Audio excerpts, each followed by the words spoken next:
Ladies and gentlemen, this podcast is hailing from the historical hotbed of professional wrestling, the great state of Texas. Put on your headphones, like, subscribe, follow the SATX Wrestling Podcast. Welcome to the very first episode of SATX Wrestling Podcast. My name is Josh. I'm the sound guy, the editor, the recorder, the ticket taker, the whatever I do in wrestling that I've been doing for the past about 18 years, I'm doing here on the podcast SATX Wrestling. So thanks for tuning in. You can find all our social media at SATX Wrestling. You know, we are a product of the Hybrid Media Productions. And today, in our very first episode, we have Boom Boom Brandon Oliver. Now, I'll say this in the podcast, but Brandon is the person that brought me into wrestling 2 decades ago. So, of course, for the first episode, we're going to have him on here. We're not playing any favorites or anything like that. Anybody who is legitimately in the wrestling business is welcome onto this podcast. And, hey, content is king. So everybody that wants to be on here that, like I said, is legitimately in the wrestling business is going to be on this podcast. But out of respect for Brandon for bringing me into the business, he is our first guest here on SATX Wrestling. So now let's take care of a business, and then we'll get into the interview with River City Wrestling's own Boom Boom Brandon Oliver. Friday, January 10th, the stars of Impact Wrestling are coming to San Antonio for Bash at the Brewery 2, live from the Freetail Brewery. Come see Eddie Edwards, Moose, Sammy Callahan, Brian Cage, Tessa Blanchard, and more. It's going to be an incredible night filled with fun, beards, and Impact Wrestling. Impact Plus presents Bash at the Brewery 2, live January 10th from the Freetail Brewery in San Antonio, Texas. Tickets are available right now. Go to ImpactWrestling.com for all the details. Okay, so I would be remiss if I didn't, on my first episode of SATX Wrestling, it wouldn't be right of me to not bring in the person that actually brought me into the wrestling business. And today, on this first episode, official episode of SATX Wrestling, I introduce Boom Boom Brandon Oliver. Brandon, how are you doing today? I'm doing good, man. Thank you so much for having me on the first episode of SATX Wrestling.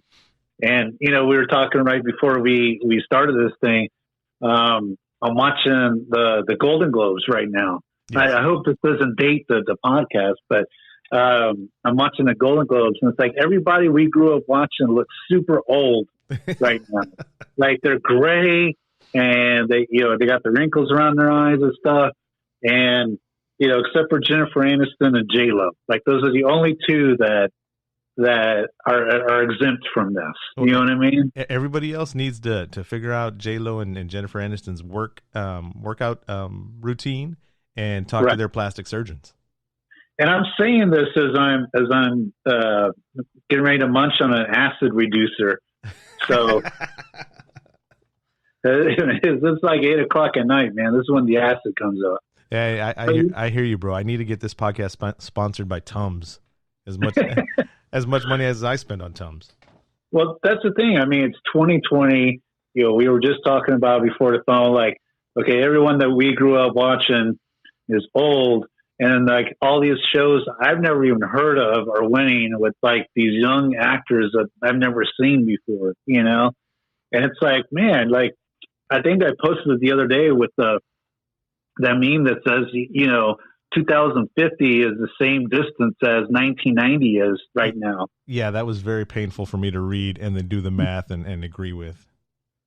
I mean, you know, it feels like just to me, you know, yesterday it was like Hulk Hogan and Ultimate Warrior in WrestleMania 6, you know, and now it's like, I don't know, man. He posted a picture the other day talking about Hulk Hogan, or I think it might have been today. It seems so long with the Christmas vacation.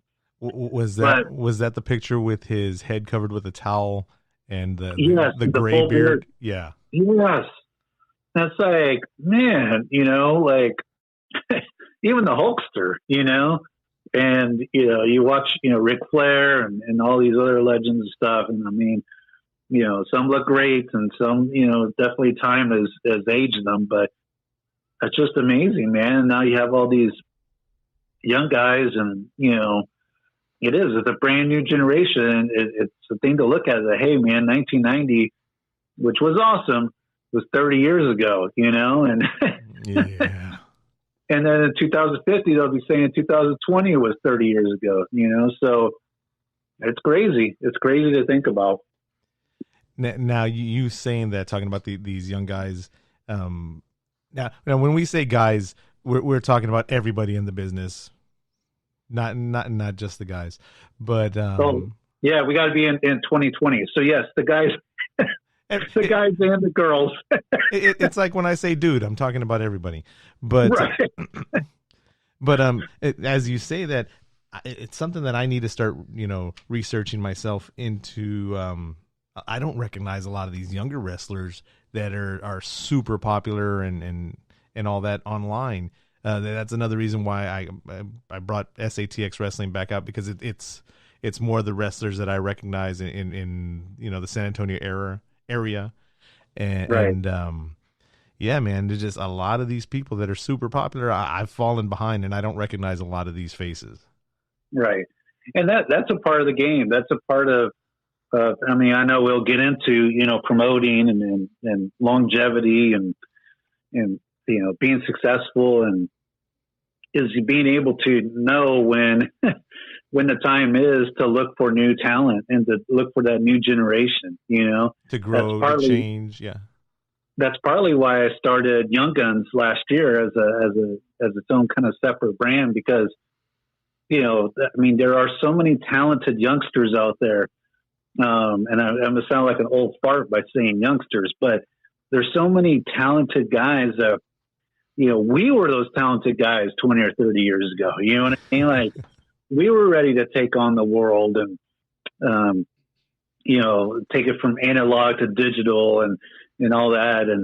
I think it was, I was talking to Madison's teammate in robotics, has a sister, and she was like, I was born in 2001, and it freaks me out because, like, she was born when 9/11, that same year in 9/11 happened, So, all the things that we grew up on, all the cool stuff in the 80s and all the crazy culture, the counterculture stuff in the 90s and stuff, like, they don't know what that is. That was like when we were growing up and our parents would talk about the 60s. You know what I mean? Like, yeah, like so far ago. So long ago. Yeah, they're like, oh man, the 60s.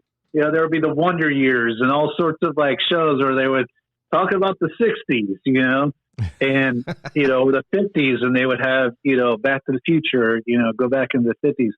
That's what they're gonna start saying about us. Like I said, like the kids that are now 18, 19, 20 years old. Well, they were born 2000, 2001. It's really crazy to think about. But you do have to have your pulse on that. And that's just in wrestling, but you've seen that in music through generation and movies and entertainment. And, there's always having the pulse on the younger guys. There's value in nostalgia, and the greats will always be great, Yes. But, you've got to have your pulse on who are the up and comers that are going to take those spots, because, that's life. It's crazy that you say that, because I was doing the mental math while you were talking about that right now. There's actually people, there's actually legal adults, not that can buy cigarettes or anything now that it's 21, but adults that were born after Chris Jericho had already been Y2J for a couple of years. That's exactly what I'm talking about. You know what I mean? Y2J and, of course, 9/11 and, SmackDown was the first, live event after 9/11 and stuff like that. And, we knew about it, and maybe when we even had a couple of years in already, or we had already seen one generation move into another. And, it's just funny to think about that. That's like, okay, well, yeah, like at that SmackDown after 9/11, you're right. Like there was Jericho, right? There was The Rock, and there was, all these other guys, all those other great legends from that time period, Stone Cold and all this, and those are now the guys that are retired. And, have moved on to other things or what, Rock is now one of the biggest actors in Hollywood. And, so it's interesting, and now it's paving the way for all these guys and NXT and I love, and I'm sure, with some of your other guests, you'll probably approach this topic, but, I love it when the old guard says, well, these young kids are killing the business. You know what I mean? Yeah. And, things change. I know people don't want to say it, the word evolve. I've seen that thrown around and people say, oh, wrestling hasn't evolved. Well, I mean, you have to change the players. You have to update, the game. You can't still play on an Atari and say that, you're on top of technology, right? Yes. Like, no one's going to believe you. You're like, hey man, I'm still on the VCR. That stuff is well past by now, so while there's certain things that we look back on with fondness and nostalgia because they're responsible for our character, at the same time, it's like you have to recognize, well, what's the next move over the next couple of years, and recognize that. And, it's hard sometimes, it's hard looking in the mirror or having others look in the mirror. But, just because wrestling isn't, okay, here's the guy, this is going to be kind of fitting, I know, with all the news topics going on right now, but here's the guy from Iran that's going to wrestle the patriotic American, Oh, man, I hadn't even thought about that yet. Oh. And in the 80s, I mean, hey, look, if you're the Iron Sheik, if you're from Iran and, you spoke in a different language, I mean, you were instant heel. I mean, you were just, everybody universally hated you. Sergeant Slaughter came out, or Hacksaw Jim Duggan came out, or, the Ultimate Patriot, that was it. I mean, the lines were clear.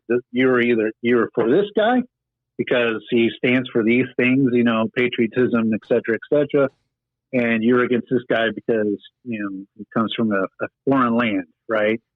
Well, the game has changed now in 2020. I mean, I've even gotten away from things that, RCW has always been known to push the envelope and be polarizing and stuff like that. But even I, have to sit there and say, okay, well, you can't just blindly put out somebody, okay, he's from the Middle East, automatic bad guy, Right. It's not like that anymore. I mean, you see in the WWE, they don't have the, okay, you're, an occupational gimmick, you're a plumber, you're a blah, blah, blah, the lines have become so blurred between, with the characters themselves and such a strong line between face and heel. There'll always be a face and heel, right? That's the way the basic formula works best. But you have to blur the lines. We back in the 80s, we would laugh at the old black and white movies, with the cowboys with the white hats and the bad guys with the black hats, right? You already knew who was who, yeah. You're like, oh, that's silly, But damn it, I'm gonna take Stallone taking on the Vietnamese and getting the POWs back, right? Like they had updated it, the characters had updated, but there was still that dividing line, and now there's a dividing line between what is good and what is bad. So, it's interesting, and I think wrestling has always been at that forefront. I hate to be like the actor on talking about the Gold Globes, but the actor that wins the award and gets up there and says, we're, the pulse of all the politics, and everybody rolls their eyes because of the ritual actor, but I do think entertainment does have its pulse on it. If you want to at least be successful and draw and have people come out to your events and things like that, you do have to have your pulse a little bit on it. You can't be totally buried, your head buried into the sand and say, well, this is the way it was done in 1985. It's just, Blockbuster said that and they went out of business, so yeah. You're going to have to at least update a little bit, even if the foundations are the same, you still have to do your updates. Wow. To be honest with you, ever since you said occupational gimmick, you know what's been going off in my head? God only knows. He's a real man's man. Yeah. Yeah. See, like William Regal, but I mean, you will not have NXT, have William Regal come out, because I think he was like the commissioner, or he was basically in charge of NXT for a little while. I mean, he's not going to come out there and be the man's man, or even, be, having crumpets and tea, It's just, it's been updated, So, yes, William Regal's British, but there's other facets to William Regal that make him a deeper character. So, it certainly has changed, and, you have to keep up with that change. Now, going away slightly away from that, I haven't put it out on the social media for SATX Wrestling or anything like that, but I've reached out to some people, some fans that I know would have some questions. Later on, we'll ask people to send in questions ahead of time. So I reached out, and I have a short list of questions. I don't know if you mind answering them or anything like that. Oh, all right. I might get in trouble, but yeah, we could answer. Well, that's one of the things I'm trying to stay away from here on this podcast. I mean, later on when we have recordings of just people talking and telling stories and all that, I'll step away from it. But when we're doing the interview type things, I'm just trying to get the information out for the people that want information, not necessarily any kind of drama or anything like that. All right. Right. So these would be relatively, to be honest, relatively non-controversial type questions. Yeah. The only problem is, though, and I'll tell you right now, like, wrestling is an interesting business, because just as an aside here, like, if you're in baseball, right, if you play baseball and, you want to make it up to the bigger leagues and make, hundreds of millions of dollars like some of these athletes are. And, there's something that basically speaks to what you are as a baseball player, right? I mean, of course, your character and integrity and willingness to be a teammate and be coached and listened to and stuff like that. That all goes into play, and your athleticism goes into play as well. But at the end of the day, you can easily take out a stat sheet and say, well, this guy's batting 350 with 50 home runs, right? So has won 2 World Series championships or whatever the case may be. So you have that sort of, in addition to having those intangibles, you actually have right there in black and white statistics, and, the ball don't lie, right? The numbers don't lie.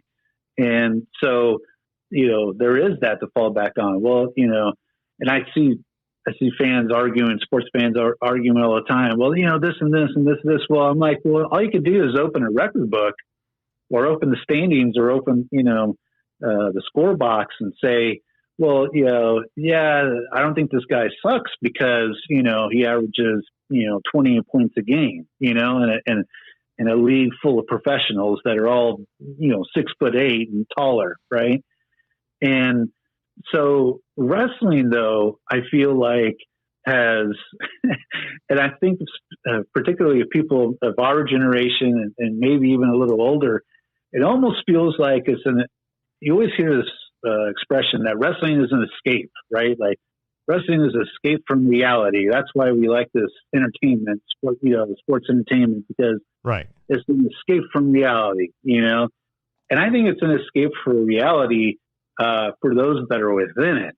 And, because they get to portray something, or they get to amplify something that's inside of them.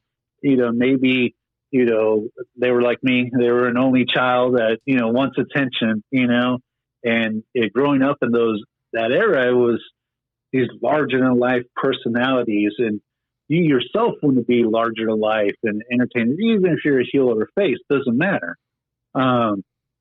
You yourself crave that attention. You want to be higher on the card and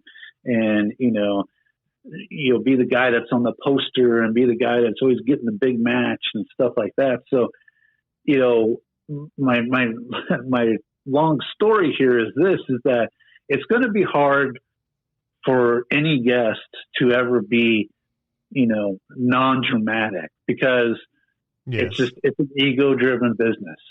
And so sensitivities usually run pretty high, even though, everybody's a tough guy.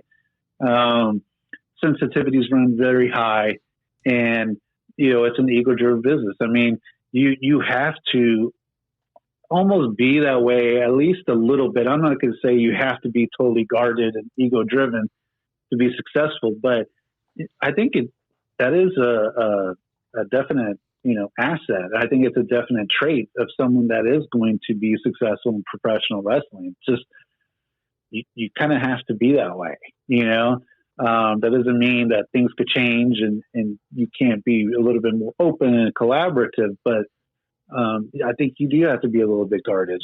So I'm just giving you a heads up, and because you said it at the top, I brought you in. So for those that don't know, so RCW was very much in its infancy about 2004, 2005.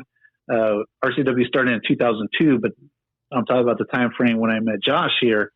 And we had a public access TV show where we would show our footage every week, public access. And I can't remember if you were before or after us. Right after. Okay. So you were right after us. You had Hatchet Television. And, and, I was talking about analog. All right. So when I was doing these old, shows that were on public access in that 2002, 2003, 2004 time frame, I was using pure, 8mm cameras and just pure tape to tape editing.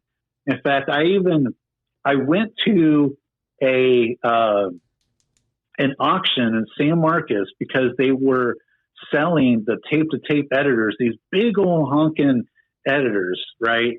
That I was familiar with when I went to school there at Texas State, and did editing and broadcasting and all that stuff. They were selling the big old honking tape to tape editors, and I would have to go between the player and the recorder, right? With usually a little controller or something like that. Yeah.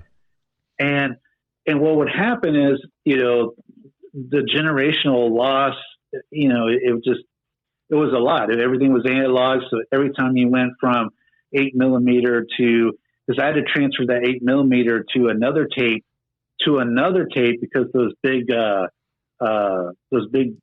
editors, they would take, I forget what format it was, Beta, was it Betacam? Yes. Do you remember? Yeah. The Betacam tapes. The weird shaped, yeah. So needless to say, I had to go through several different generations, and with analog, generational loss happens very quickly. And so I would watch my stuff, and I was like, man, the effort's there. I just wasn't happy with it.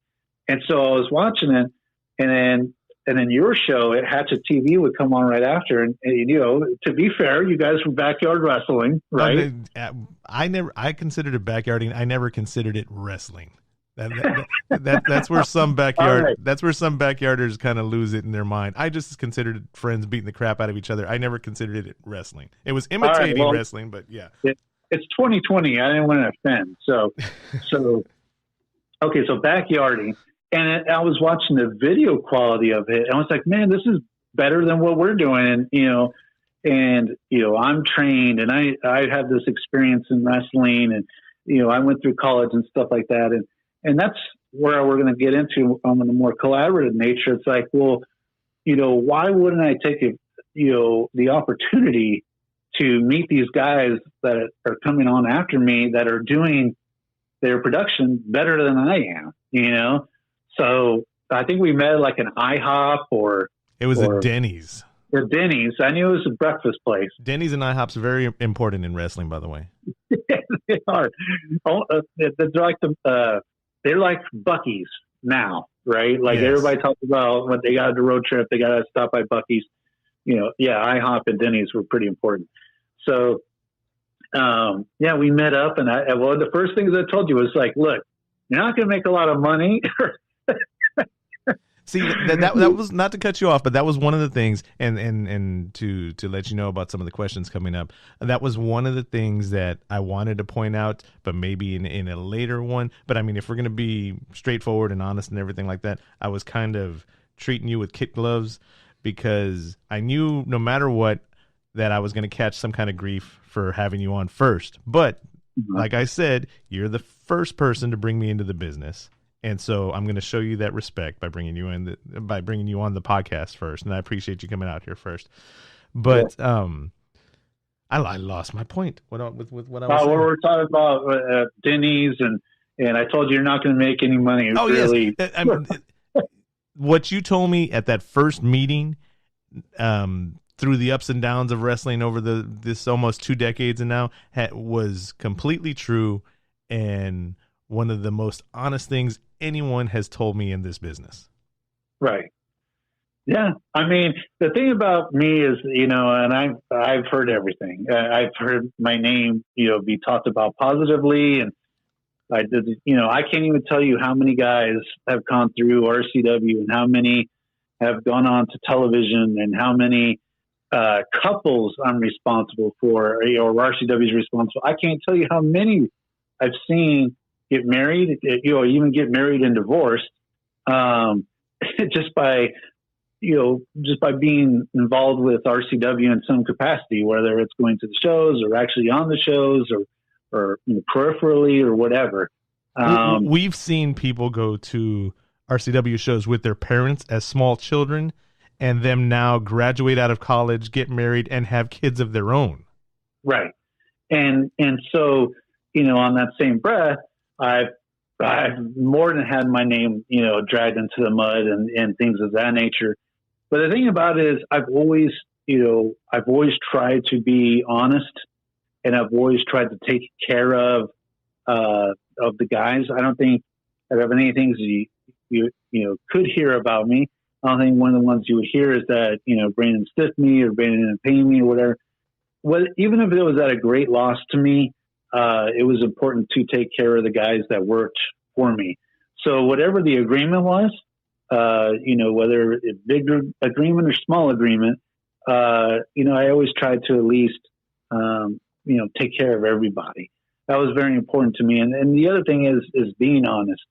And, it's hard because, again, wrestling is, going back to that baseball analogy, wrestling is kind of it's a subjective thing. And like in baseball, I could sit there and say, all right, maybe this kid needs to drop a couple pounds. He's a little overweight, but he's also hitting 375 with 85 RBIs, right? So I could sit there and say, well, in the meantime, he's going to be doing really good because his stats speak for himself over the long course of his career. I don't know if the weight's going to be an issue with his knees or whatever, right? So you could start breaking it down that way.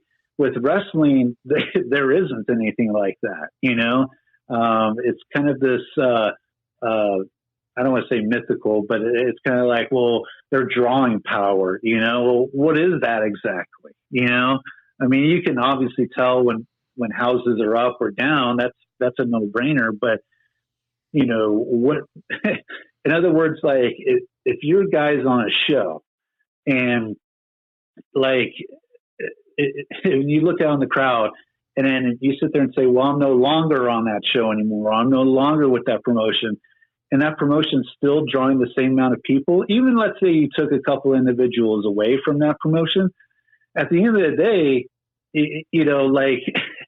so if we're sitting there saying, well, the value of you as a wrestler is your drawing power, and I'm doing exactly the same amount of business, whether you're on the show or whether you're not, well, you better have some other assets to fall back on, Right. And so that's the thing between, wrestling and I don't want to say sports, real sports, legitimate sports, whatever, but, you could obviously take some of the same intangibles. You could sit there and say with the wrestler, okay, you need to drop some weight, look better for, the show, for TV, also for your health in the long run, blah, blah, just the same as you can with that one baseball player I mentioned.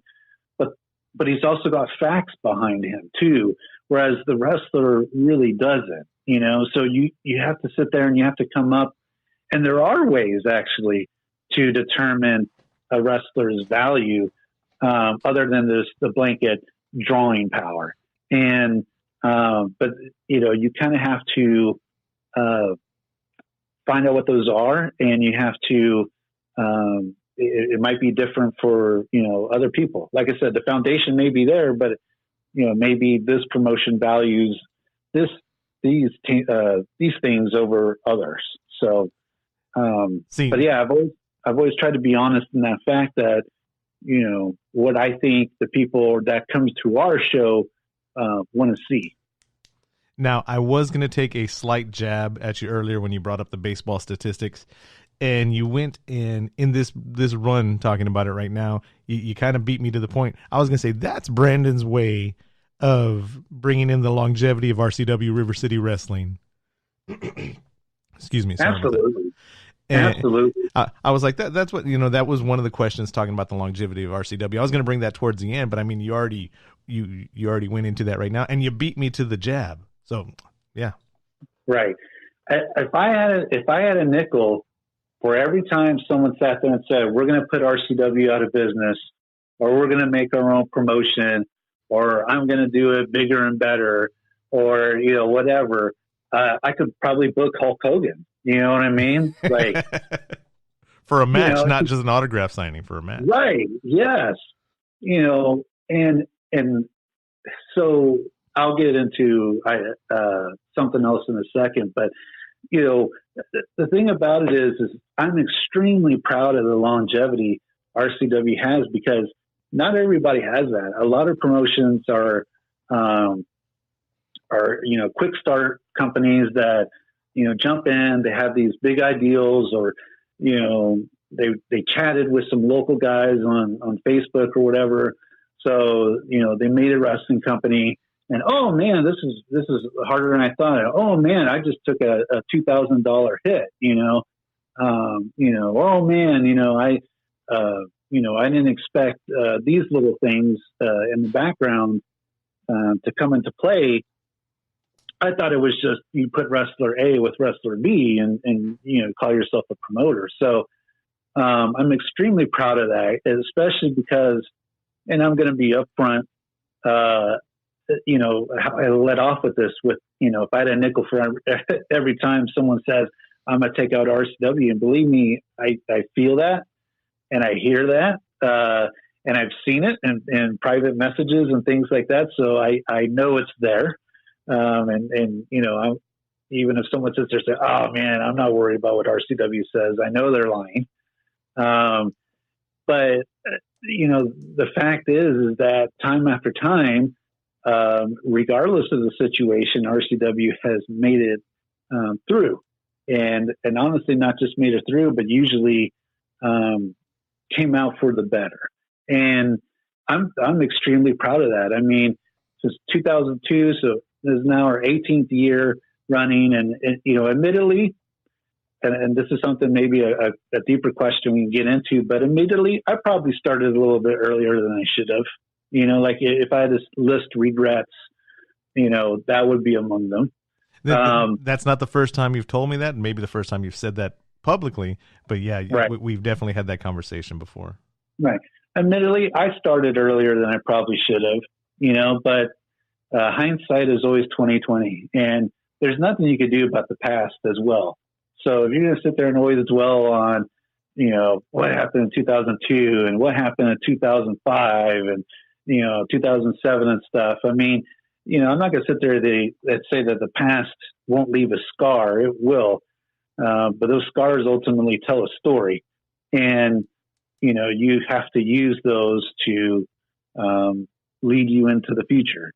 So I'm extremely proud of the cycles of RCW. I know there's been a few of them, and and I'm not going to sit there and say, well, on a national level, we've lasted longer than WCW and ECW, which is actually the truth.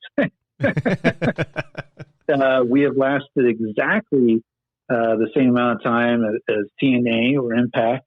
And if I were to sit there and say, RCW in a nutshell, or myself in a nutshell as a promoter, I would use the term survivor.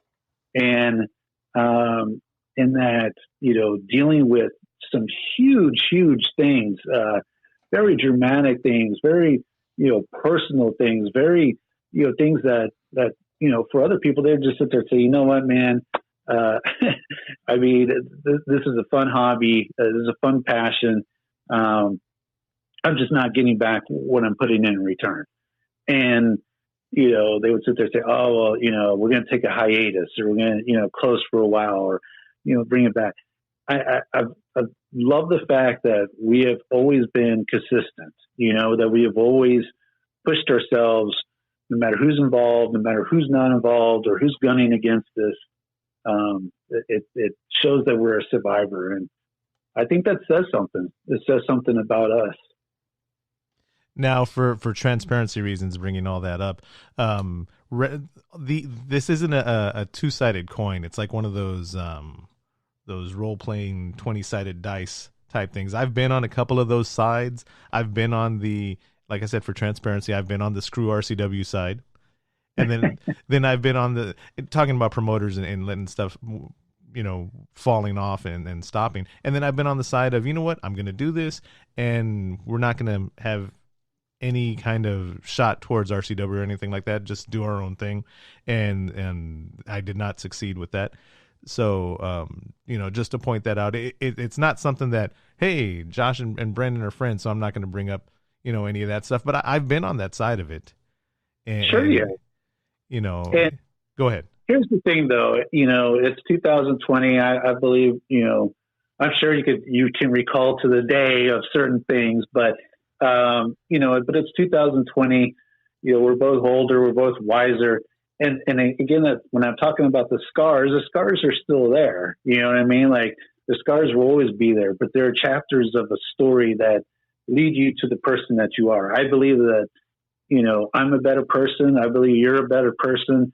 And I believe our relationship and our friendship is actually better, And so even though it took some hard turns, and that's kind of what I'm talking about on the drama side, I think at the end of the day, if we're better off as people and as friends and as people in wrestling just are better, and that's why I say, like, I probably started earlier than I should have.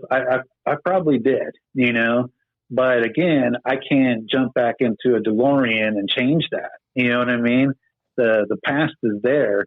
It will always be there, but it's going to stay there. There's nothing you can do about changing it. You can only change what happens now and, set some plans for the future.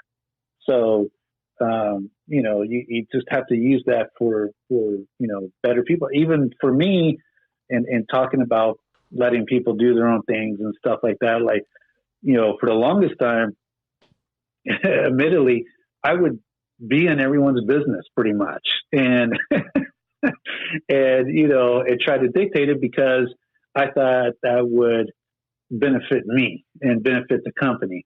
And it's become apparent that over the years, collaboration, especially I think now in the current economy and the current world that we live in, collaboration is key, and everyone bringing something to the table is key.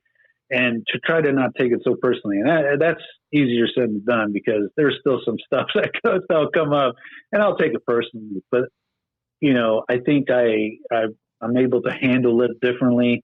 Handle other people trying to do their own thing differently. And, like I said, I think those scars tell your story. And one thing, people cannot say about me is that I'm a quitter because there's so many opportunities that I could have taken. It's sat there and said, you know what, I love wrestling, but this is too much, it's having too big of a toll on me or my family or personal wellness or financial wellness or whatever. And so that's why I say I'm a survivor. I'm not perfect, but I've survived through a lot of things. Now, I mean, first one of the questions was going to be about longevity. Another one of the questions was going to be about collaboration. I was going to use those towards the end, and you're getting into those already. Let's go into some of the promoter questions that we have. Okay. So someone asking, I mean, and you've kind of gone into this a little bit. What does someone need to be a promoter? My first answer is don't. Don't be a promoter. Don't be a promoter. Yeah, don't be a promoter. You know, I see so many people make the same mistakes that I did, and so many people jumping into wrestling that just are not as prepared as they should be. And that's one of the things that I carry. Like I said, you know, if I talk about regrets or if I talk about experience, and I sit there and say, like, man, I wish I had started, maybe not 2002. Maybe I should have shadowed somebody for a while, or just been a manager or a referee or maybe I should have just done that for a while, you know? And so I see a lot of the young companies out there doing the exact same thing and just kind of jumping into it because, well, they talk to some people on Facebook, or, you know, they're smart to the business and they know, you know, what a heat and a shine is and yada, yada. And, you know, they know some terms and, you know, they go to all the indie shows and blah, blah, blah. And, you know, it's hard for me. When I broke into the business, so my story is this. I was living in Tampa, Florida at the time and looking at different wrestling schools and different things to do. And I was going to junior college, and where I was very determined to get my college degree. It was important to me. It was important to my family. And so, you know, I was trying to figure out, okay, what do I do? Because, I mean, Tampa's a hotbed for wrestling at 70s, 80s, and 90s. I mean, any WWF guy or NWA guy that was a name in the 70s or 80s has made Tampa the residence at some point. And so, as it turned out, you know, Shawn Michaels opened up a wrestling school in where place I was born, San Antonio, and still had some family here in San Antonio. So, and then I was able to get accepted to Texas State. All the junior college stuff I've been doing would transfer over. So I was like, okay, that's what I'll do. So I had loaded up. I drive, and I still have it, by the way. I drive a little Matchbox, as Josh likes to call it, a little Matchbox Jeep Wrangler. And I put everything that I could take with me in the back, which, again, we're talking about a 2-door Wrangler from the 90s. So it's not big at all.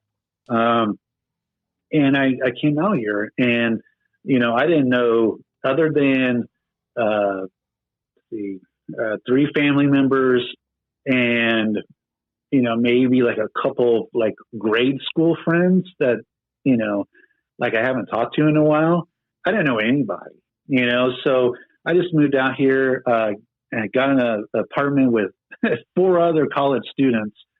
And I would drive. Originally, it was supposed to be 2 days a week to San Antonio to Martin and Zarzamora, which isn't the most glamorous side of San Antonio. I have a lot of respect for it. Upstairs? Yeah. Yes. And I would drive down there, and, you know, I would go through the same training. So Shawn Michaels offered at the time, he offered wrestling training and he offered managing and referee training. And even though I've always been, I mean, obviously I'm tall and things like that, but I'm not athletically gifted. Like, you know, I'm able to do some stuff. Don't get me wrong. I am not athletically gifted. I was, you know, wasn't in tremendous shape. I wasn't, you know, by any stretch of the means, you know. And so I was like, oh, well, I will opt to pick the manager referee thing so I could still learn about wrestling while trying to be in the business. My goal was always to be a promoter, always. Like, you know, from the kid on, I could expand on that in a minute, but, you know, that was always my goal. And so I was like, okay, well, in order to be the promoter of a company, I want to know everything about it. So I was like, okay, I'll join the Shawn Michaels School of Wrestling, but I'll do it as a manager referee program. But like the expectations were like not at all like what I thought they would be for someone going through the managing training or managing refereeing program. It was exactly the same as wrestling training, and I would get the same treatment and the same expectations as the other students were, as the other wrestling students were. And so I was like, well, I kind of had to, and I was challenged, and I was like, okay, well, I can either meet this challenge, I could either not meet this challenge and just, go to school. I could always be a wrestling fan, blah, blah, blah. But my, my passion, my blood, my creativity, my everything sat there and said, no, I'm going to go back and I'm going to train twice as harder and practically kill myself, even though I am not an athlete, to do this.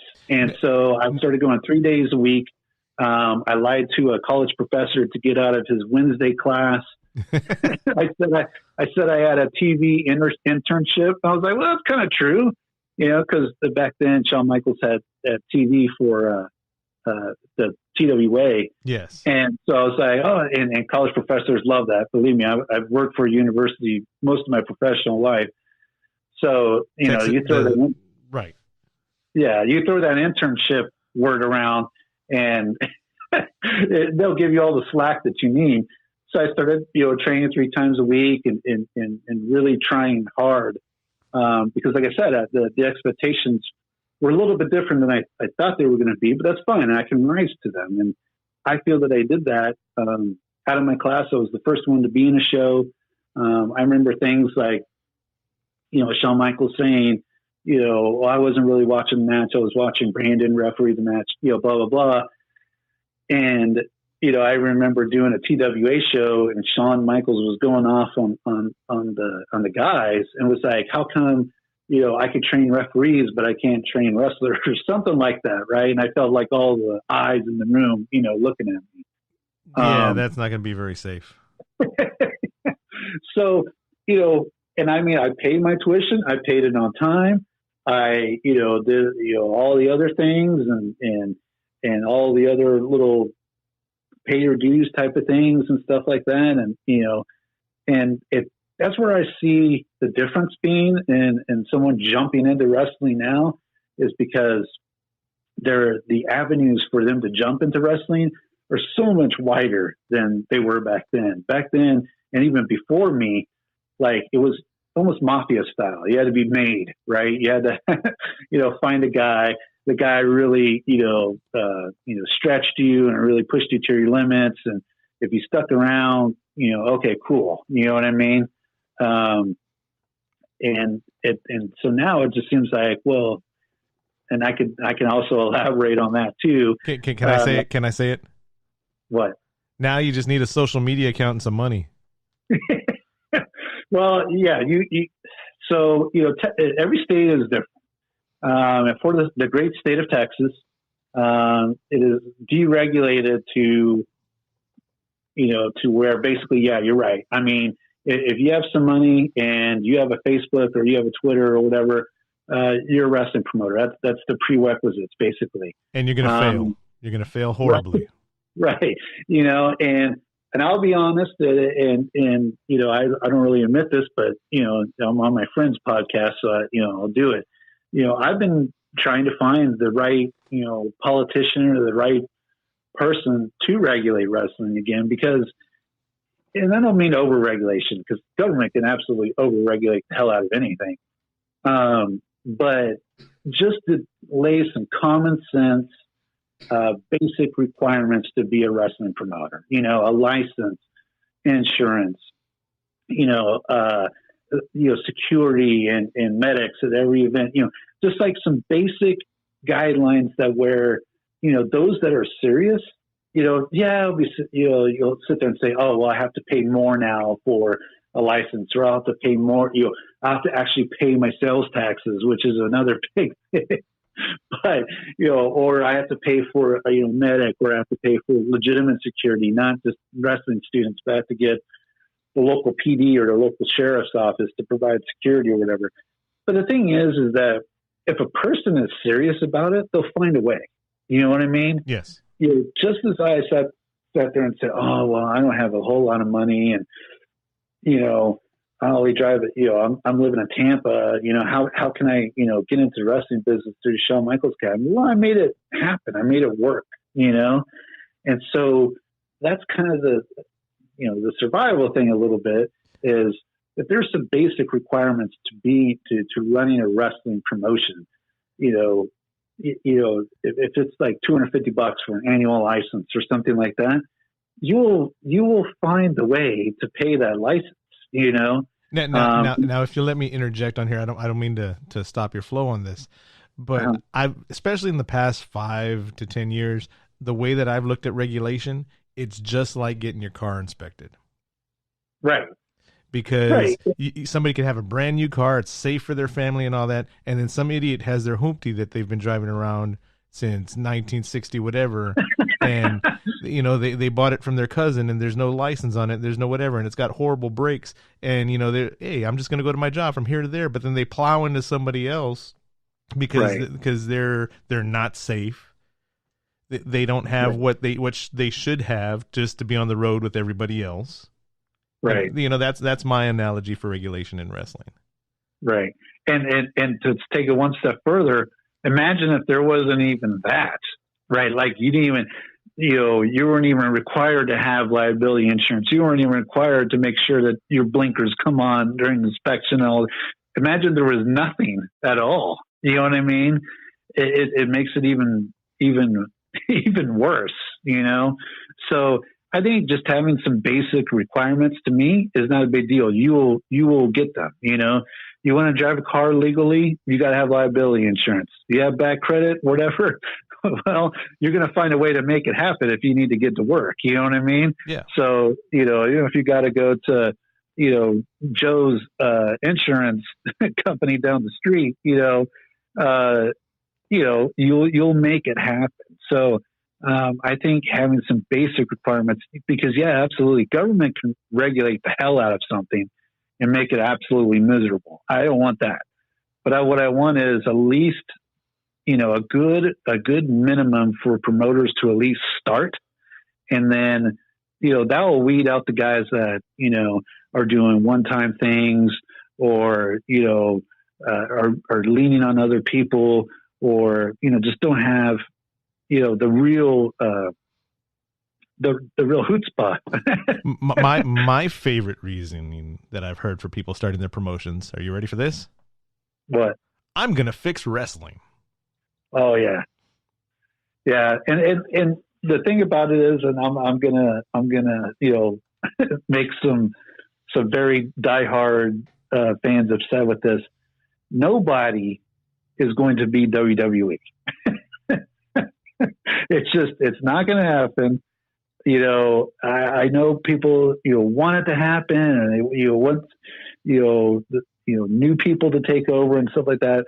The thing with WWE is they're like, when you sit there and say soda, nobody really says soda anymore. Everybody says Coke, right? Or, what type of Coke do you want? Well, Coke is actually a certain type of soda, right? But you'll actually hear people say, what type of Coke do you want? Right. It's like Kleenex and crayons. Right. Exactly. Yeah. They are synonymous with what everybody else that's not a diehard fan and doesn't get online and follow all the wrestlers on Twitter and follow all the gossip and news sites and watch every single wrestling show from, WWE Raw to NWA Power to AEW Dynamite and so on. The mass populace, they think about the WWE. In fact, I would even go as far as to say a lot of them would still say WWF. Yes. Yeah. I've heard it. I mean, we all hear it. So when, the WWE comes to town, and granted, some houses are better than others, but at the end of the day, think about it. They put 100,000 people at the AT&T Stadium for WrestleMania. You know what I mean? So they are the mainstream. They are immersed in the pop culture. They are synonymous with the word wrestling. Nobody's going to beat them, right? Now, that doesn't mean that there's current, like, kind of refocused on the diehards on indies right now, or, alternatives right now. Yeah, that's certainly fair to say. You know what I mean? But, for someone to come in and say, I'm doing a wrestling promotion because I'm going to fix it. Well, your 100 person drawing show is not going to fix wrestling. I mean, you have what is now regarded as the number 2 company in the United States. They're owned by the family that owns the Jacksonville Jaguars, that has the Elite running the front office, that has TNT doing the television production for them, so it looks crisp and modern, and a time slot on TNT. I mean, if they're not able to fix wrestling, you're probably not going to be. You know what I mean? Like, that's just it's just it's like if we sat there and say, you know what, Josh, man, whenever we watch an NBA game, I mean, it's ridiculous because the fouls now are just these, very light fouls. You can barely even touch a guy. You're called a foul on him. It's just back in the 80s in the NBA, they would throw elbows in the face and nobody would call it. It's a lot softer of a game now. We're going to make our own basketball franchise. We're going to fix basketball, professional basketball. And when you say it like that to someone that isn't in love with wrestling, it sounds silly. It's like, yeah, right, man. Nobody's going to beat the NBA, right? Well, nobody's going to beat WWE either. So it's like, what I would suggest is if your heart is just set on, I got to be a wrestling promoter, this is what I suggest. I suggest you get into the business somehow properly, whether it's through training, whether it's through shadowing somebody, whether it's through, being on the production side and the background, just shadow someone for a little bit. Don't worry about coming in and lighting the world on fire. There's nothing wrong with that, because I can tell you again, going back to some of the things I regret, one of the things that I've noticed in my experience is reputation goes an extremely long way in wrestling. And, and that sort of trust and dealing with the power players that are in this industry. I mean, they're just not going to sit there and open the door for you because you love wrestling. You know what I mean? You have to have this kind of background, this kind of experience where they sit there and say, yeah, man, I know that guy down in San Antonio, he's a great guy. He took care of me. He helped me promote a show. He did really well, blah, blah, blah. That's how you build, upon that, at least from a promoter standpoint. So why the urgency to just sit there and say, I'm going to be a promoter. I just woke up today and I want to be one because, the ABC promotion doesn't push my friends and I'm unhappy with WWE, and those aren't good reasons to be a promoter. They're really not. I would suggest, getting in somehow. I don't even care. Like I said, if it's, running something in the background for production, shadowing somebody, playing another part of the show, being a referee or being a whatever, and doing that for a number of years. And then, as the promoter or promoters that you're working with, no one lives forever. So as they start, retiring or moving on, that's when you jump in.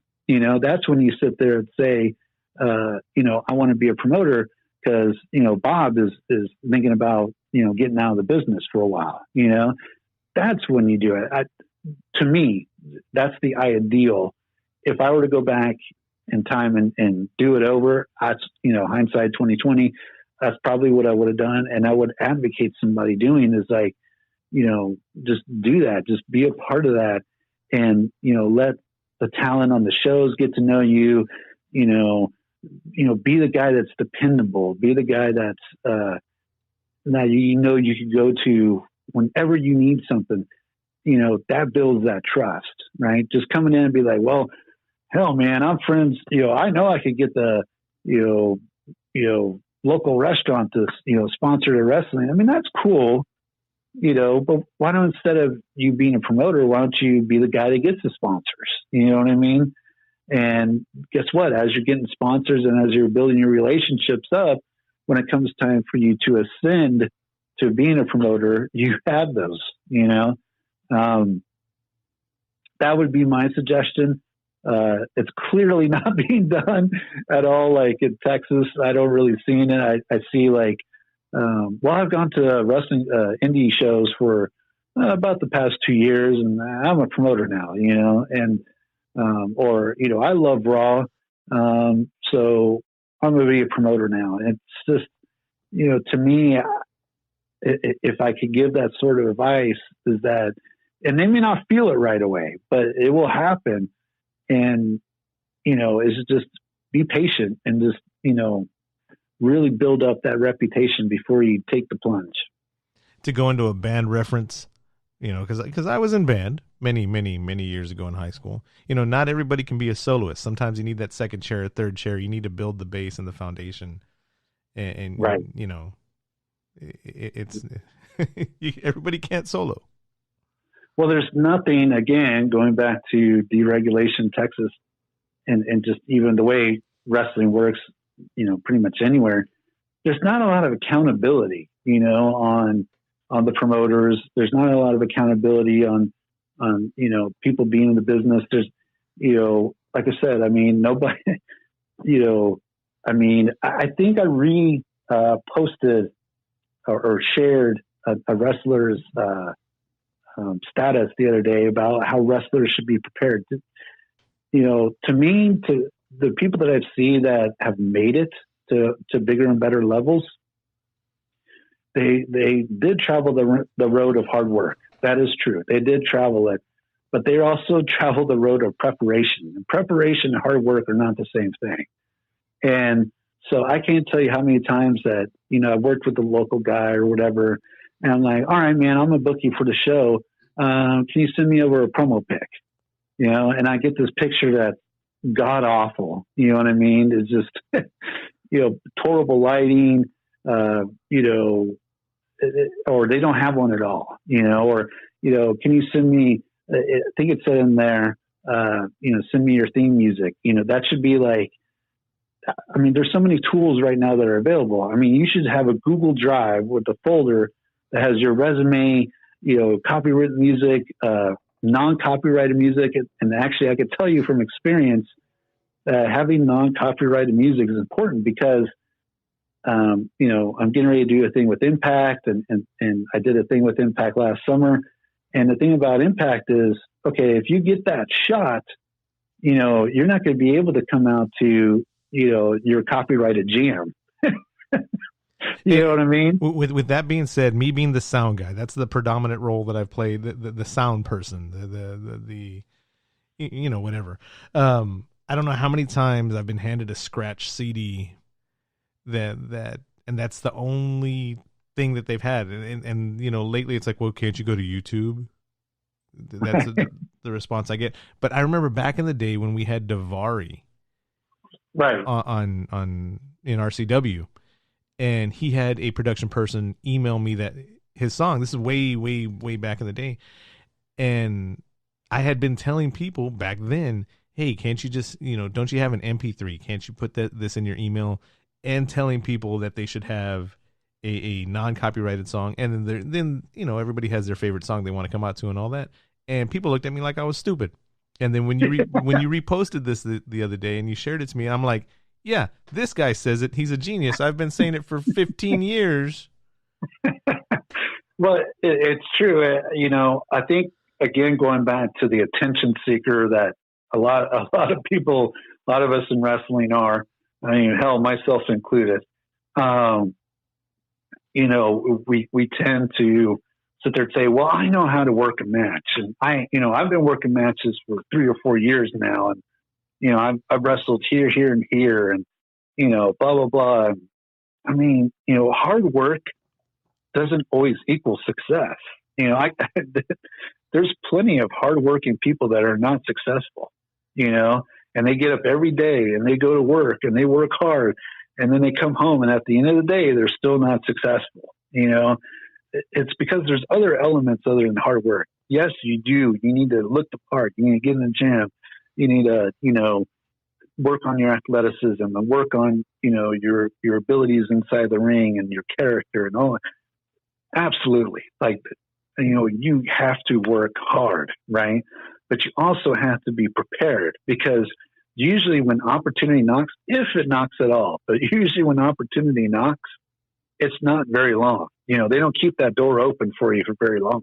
Yeah. You know, they open the door, they just crack it open just a little bit and they shut it just as quickly, because, you know, think about it. I mean, think about all the wrestlers. You're doing the San Antonio, Texas Wrestling podcast. Think about all the wrestlers that you can name in San Antonio, Texas. Then all the wrestlers that you can name in Texas.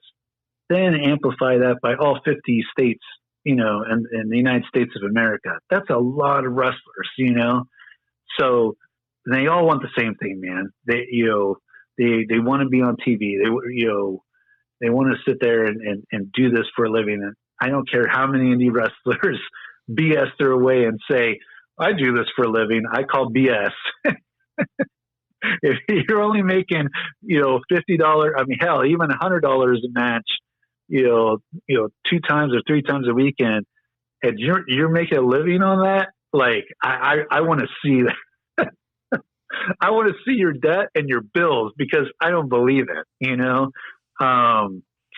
So everybody wants to do this for a living. Everybody wants to, you know, be on TV and get that notoriety and get the higher price bookings. Totally, you know, but you have to be prepared too. So, I mean, if you know, Impact calls and says, hey man, I'll give you a trial match before the show, you know, and you walk in there and like, hey, you know, this is my song. And they're like, hey man, it's copywritten and we're not going to pay for it just so you can have it, you know, what are you going to do then? You know, if you base your entire thing around that song, you know, you're going to be a deer in the headlights, you know.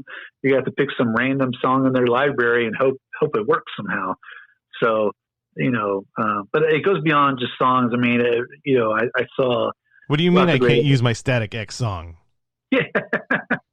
I mean, I saw blood work. I saw passports, you know. I mean, there's so many things that go into being prepared.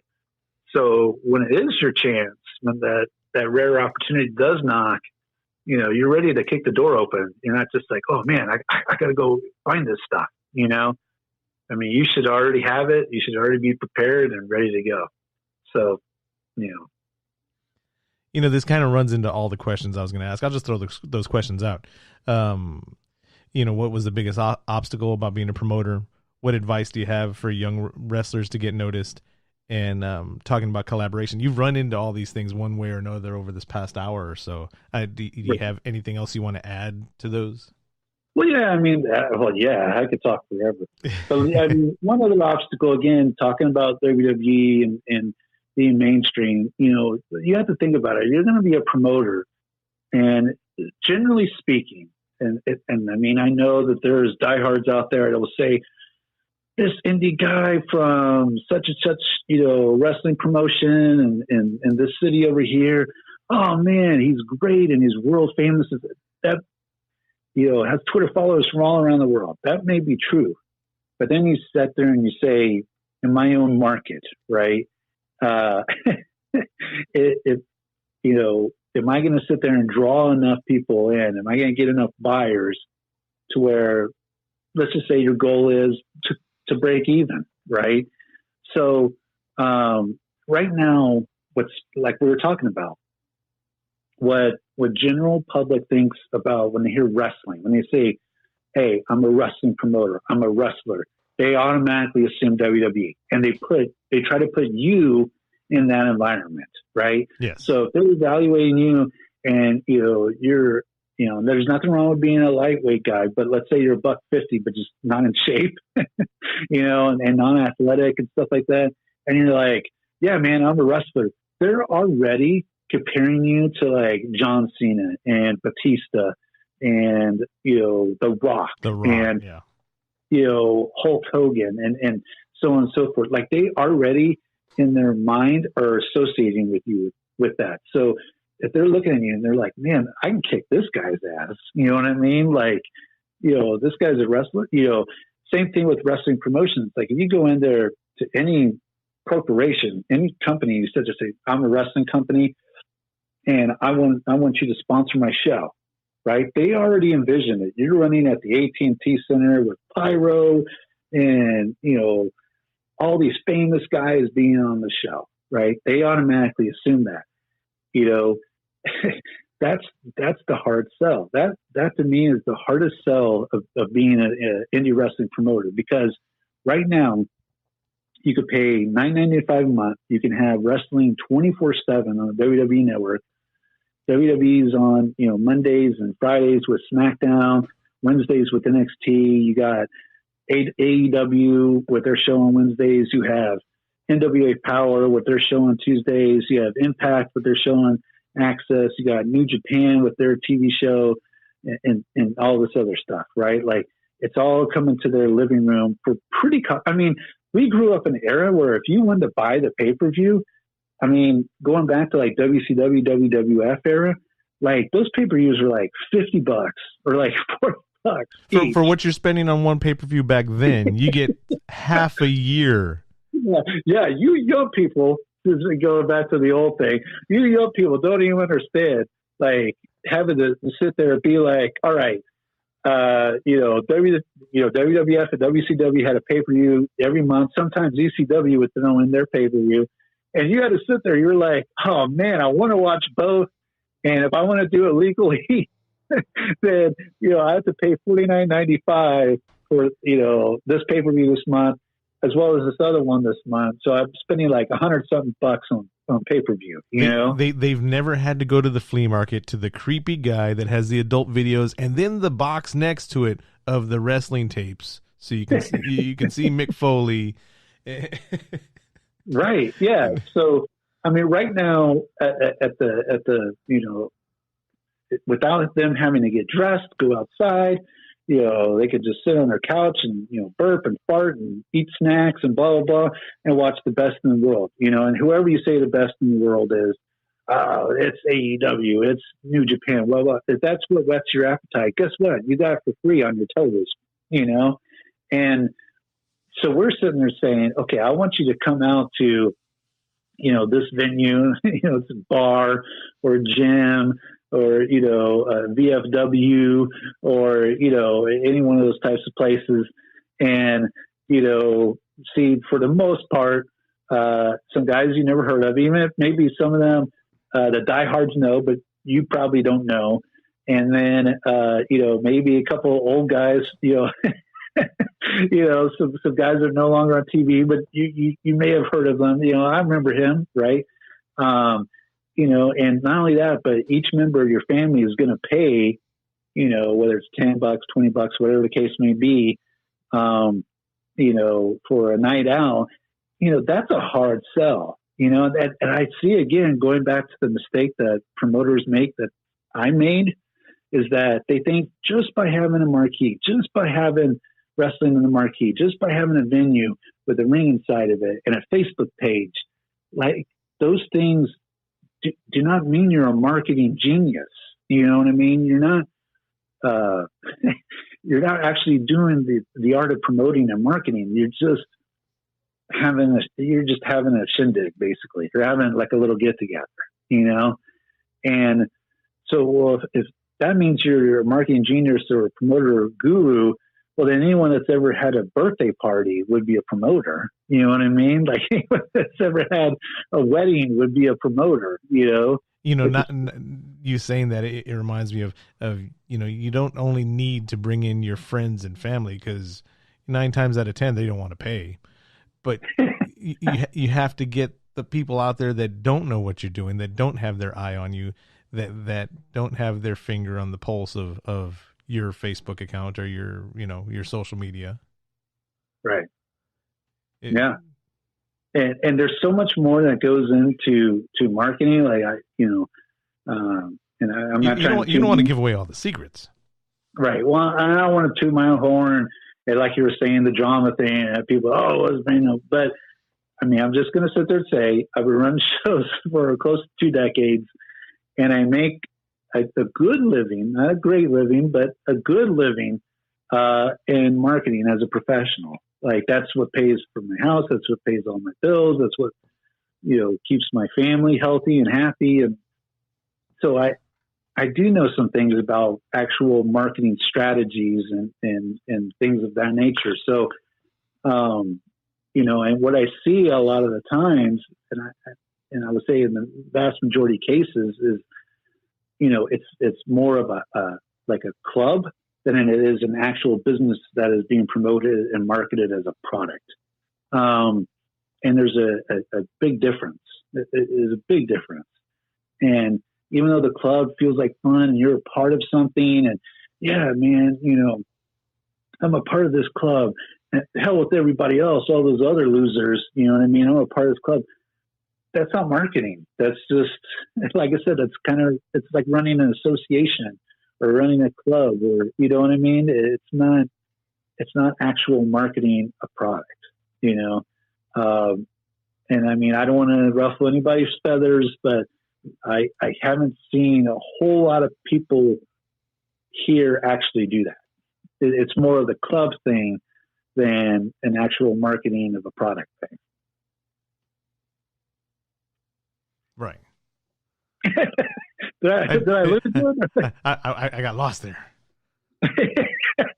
Well, I mean, and believe me, there's still stuff as a marketing professional that I'm still learning, that the game changes. And I know, some people don't like the word evolve, but, every industry evolves, every single one, I mean, yeah, I could sit there and say that the basis of education is to prepare prepare the future workforce, right? To, build students up that are college career ready, right? Yeah, that was the case 30 years ago, 40 years ago, 50 years ago, right? But, the methods and the methodology and the beliefs and the mission and, things of that nature, those things evolve. And, you have to evolve with that too. Same thing with wrestling. Like, I hear that all the time from some of the vets. Oh, wrestling doesn't evolve. It evolves. The foundation doesn't, maybe, but you have to be, WWE's evolved. You know what I mean? Yeah, there's still a ring and a wrestling company and a heel in the face and blah, blah. But, I dare you to pop in get a VHS tape out, from the 80s, pop that thing in there and then watch, a WWE pay-per-view or WWE Raw or AEW now. It's completely different, and, evolved as far as showmanship and things of that nature and presentation. And, it's just the way it is, if you're stuck on, well, this is the way it was done back in the 80s. I just don't think you're going to, there's value in nostalgia. The only person I can say that's done it really well is NWA Power. I absolutely love their show, because they're playing that nostalgia factor, but using modern techniques to do so. Yes. So, while it is, it's almost campy and over the top, and it's what makes it fun, right? Some of those old graphics and the old looking ring apron and, but at the same time, they're still using some modern techniques to do that, to accomplish that. So, you have to evolve. You have to change. I mean, that goes back into something I was going to say earlier, as you were talking about it earlier, talking about the price and the accessibility of wrestling. Now, people have asked me, just with the stuff that I edit for RCW and the stuff that I edit for Hybrid and all that are we going to start charging to watch this and charging to watch that? And it's like, why? Well, why when you have the access to all this other stuff at a national level for free? Why would somebody pay for something after the fact that they could have gone to the show and seen? I don't know if I'm overstepping by saying any of this out. No, not at all. And, I know everybody, is racing to get an app out and to get, things of that nature out. And, I mean, the thing about what makes at least to me, what makes a successful app is that, you have both, a live stream that is constantly running with content, and then on-demand content, right? Well, for most indie companies, producing that content with a skeleton crew is brutally hard. Yes. Let alone, doing what WWE is doing. It's hard to do. And actually WWE is the network where, I hear again, fans, criticize whatever, what they've done with the network is what a lot of other apps are trying to do. You know what I mean? Like they're trying to sit there and say, okay, yeah, for some reason, I'll give Vince, there's so many things that Vince McMahon is great at. But one of the things he's always been great at is production and having his thumb on what was modern. You know what I mean? Like, other companies, even, you go back and watch the production, back in 87, 88, 89, and it just appeared WWF was more modern and just more better produced than the other companies. And I love the other companies. I love the AWA. I love World Class. I love, NWA, right? We all did, but there was just something about that Saturday night's main event. There was just something about, the WWF Superstars of Wrestling that just seemed a little bit more modern, right? It just seemed to, Vince was always on the pulse of what production needs are important. The thing about wrestling is this: it's a production medium. It's a visual medium, and I think the days of just having a ring and having matches are, over. The expectations have rose tremendously, even for indie companies. So they're trying to find ways to be innovative and to use what's modern. If you told me back in like 1999 that there are promotions that ran with no seating at all, right? Like none, right? The fans are just standing up against the ring or standing up. I would have been like, that promotion will be shut down in 2 or 3 shows, right? Yeah. But how many promotions do you see now that the wrestling fans love, where they don't have any chairs, And I'm not sitting there saying, all right, RCW fans, get ready for no chairs. I'm not saying that. But I mean, if I had sat there and said, man, this wrestling show is going to run and they're going to have no chairs, you would think, man, people are going to complain. They're going to, that show's going to run out, a couple of shows, But I mean, you see so many popular indies right now where the fans are standing up the whole time, and they're engaged, they're into it, they're loud, they're noisy, and sure, it may not be the wrestling or the presentation that you grew up with, but it has its audience. I always tell people, I'll be honest, I was slow on the NXT thing. I was slow on it. Like, I would watch it, I would try to get into it. All right, I'm gonna get into NXT. This is gonna be the week, right? Like this is gonna be the episode. I'm gonna start watching NXT, religiously. And I will watch it. I'm just like, I don't get it. Like I just don't get it. And I would watch it again. I'd be like, good athleticism, great production, everything. Just there's something that's just not connecting with me. And then I thought about it. I was like, man, this is like when we were teenagers. And ECW came out. And I remember when ECW came out, people were like, oh, that's garbage wrestling. That's trash wrestling. That's, that's not the way wrestling should be. It's wrestling in bingo hall, blah, blah. You would hear that from people in wrestling, right? But that there was just something about ECW that when you were a teenager in the 90s, and it was counterculture and all that, you just loved. I mean, I was living in California at the time. There was no access to ECW other than tapes through RF video. This is kind of dating myself. Yes. And so I would get Pro Wrestling Illustrated. I would see RF video advertising ECW tapes, and I would have to order ECW tapes. That's how I could watch it. It was well before they were on TNT or TNN or whatever.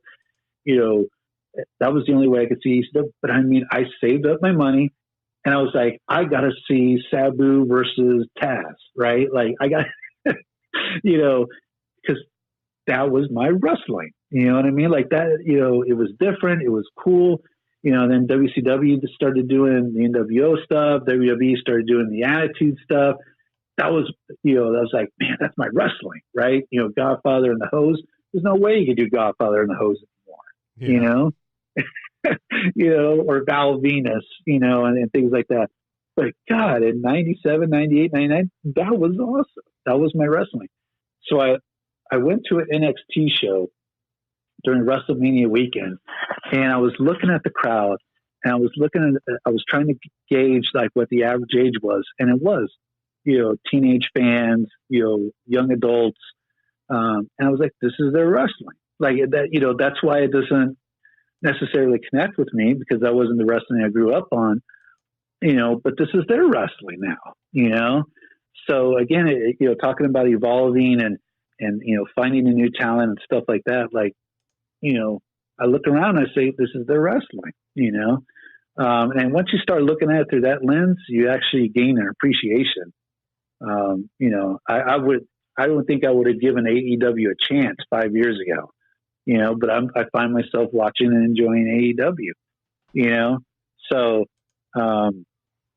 you just have to look at it through that lens that it's not always about you, and once you stop doing that, you can kind of appreciate it.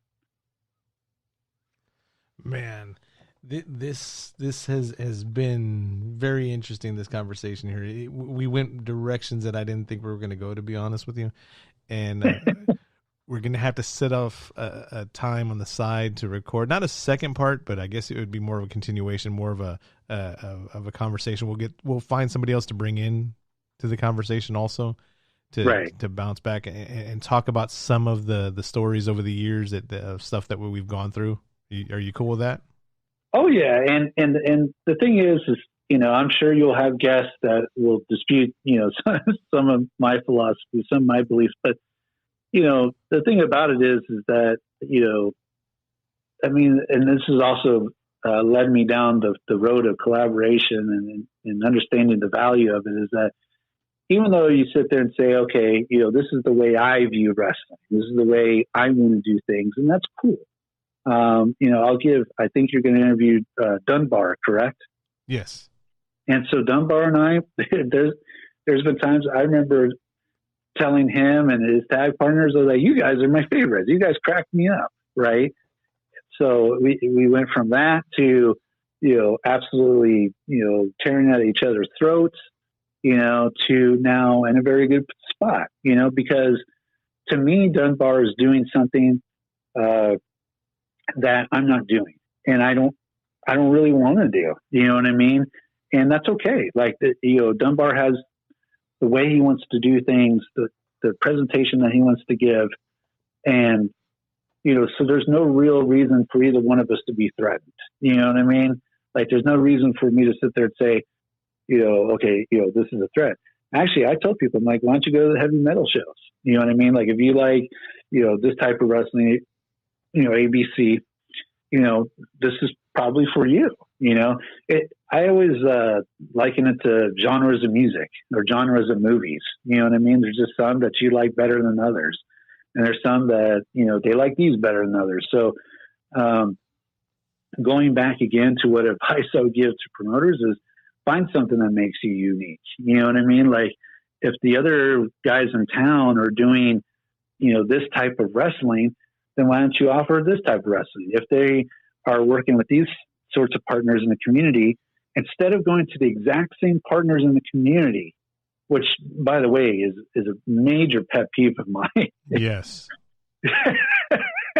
Yes. And one of the things that will get Brandon Oliver and RCW on your ass quicker than anything, instead of reaching out to the exact same partners that these guys are working with, reach out to these other partners. You know what I mean? Like, if I'm, everybody knows about Billy Madison show and in RCW. You know, we're really good friends with Billy Madison, always have been. You know, we've been working together for many, many years. I can't tell you how many times Nard or Billy or one of the other guys has told me so-and-so reached out to us. You know, again, if I had a nickel, I could book Hulk Hogan with as, you know, many times as I've been told that. So instead of sitting there saying, I'm going to tear apart RCW by going after all their things and going after all their, you know, networking and all their, you know, contacts, blah, blah. Instead of doing that, you know, there's more than one radio station here in San Antonio besides KISS. You know what I mean? So if, you know, if radio is your thing, you know, that you want to use as a marketing tool, you know, well, why don't you approach one of the other stations? You know what I'm saying? Well, you know, there's, you know, maybe one of the other stations works actually better with the style of presentation that you have than they would with RCW. You know what I mean? Like, that's just how I look at it. It's like, you know, why would you go after the same people? And I'll be the first one to admit, some of my early years, I did the same thing, right? But again, hindsight is 20/20, and regrets are scars that you learn from. So if I'm sitting there saying, hey man, don't do this, don't do the same mistakes I did. Don't, you know, sit there and say, well, I'm going to go tear this promotion apart by picking at all of their, you know, surrounding things.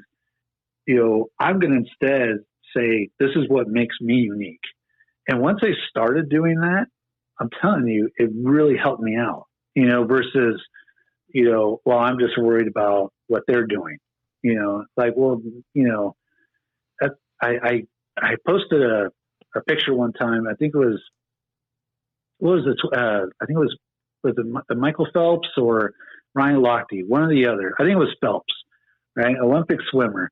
And he was going up against, I think he was a guy from France or Italy, you know, something like that. And it was his top competition. And it's still to my day one of my favorite memes or positive messages, whatever you want to say. And there's a picture of them swimming, right, in the Olympics. And Michael Phelps is, you know, head down, focused, forward thinking, you know, going straight ahead, you know, thinking about the gold medal. And the guy next to him, this competition, is looking at him, right? Yes.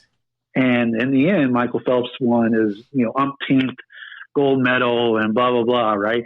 And it's a fitting image, because if you go by strictly now, I'm not going to sit there and say, don't analyze your competition or don't do analysis, or you need to do those things. But if your only goal is to sit there and say, what are they doing? Right. It's not a good way to operate. It's not a healthy way to operate. It's not a good way to operate. And again, you know, I'm sure there's someone that you could bring on that will say, that's the way Brandon ran. I'm willing to admit that. You know what I mean? Like, there was a period of time that I was like that. But and it's easier said than done, but if you're, you know, able to sit there and say, like, okay, I'm going to analyze my competition because these are things they're doing well, these are things they're doing weak at, and these are the sort of networks that I could go after that make me different.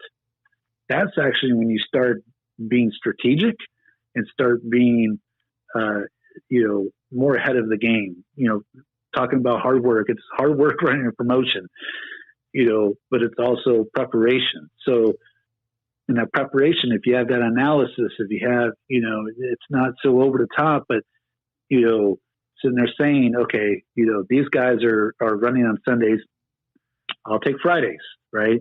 Like, you know, doing that type of thing. Or, you know, these, you know, everybody and their mom's running on a Saturday, you know, I'll do this day, you know, or, you know, looking ahead.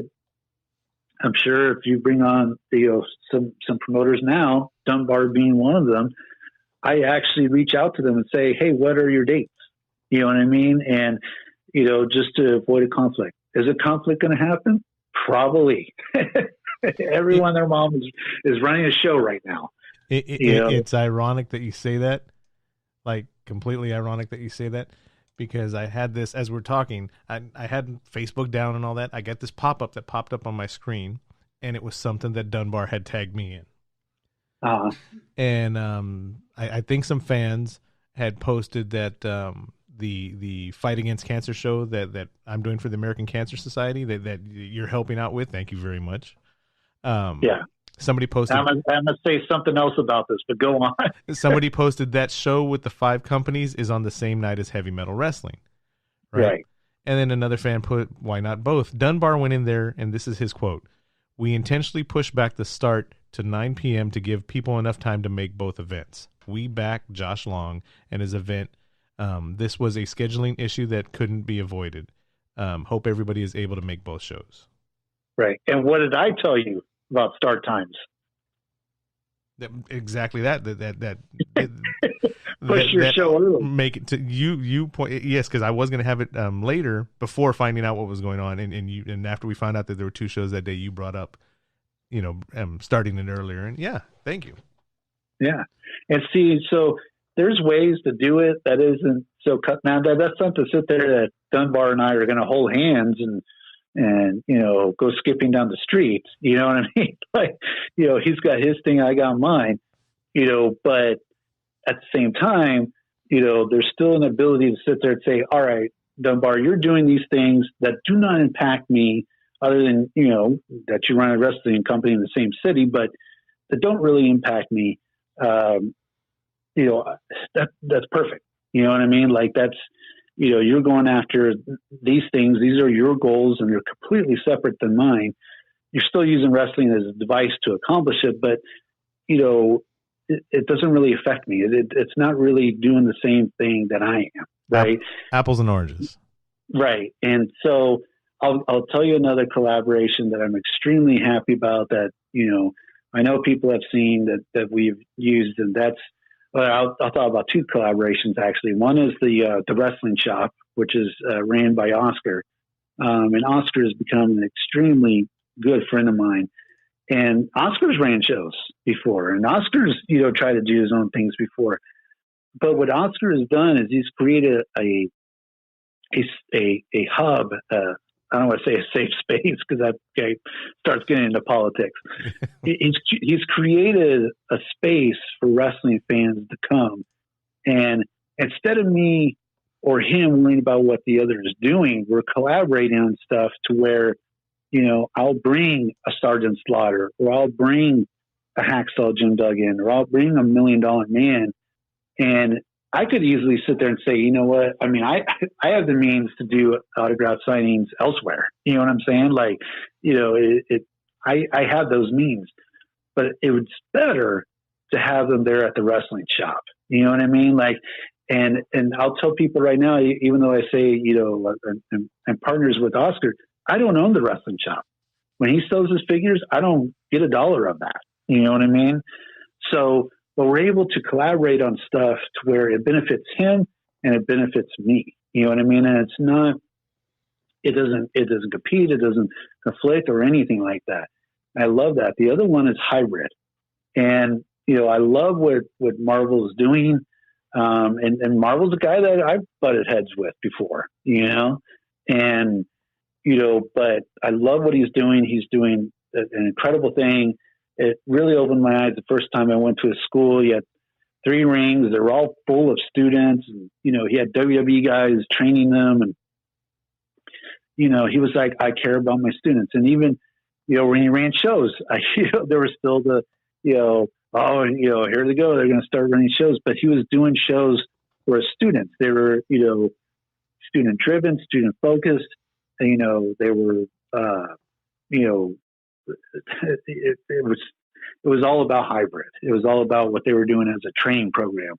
So again, it doesn't conflict. In fact, now I launched the Young Guns brand, and and we've done the Young Guns shows thus far at hybrid. You know what I mean? Like 2007, that would never happen. Nope. No. That'll be another podcast.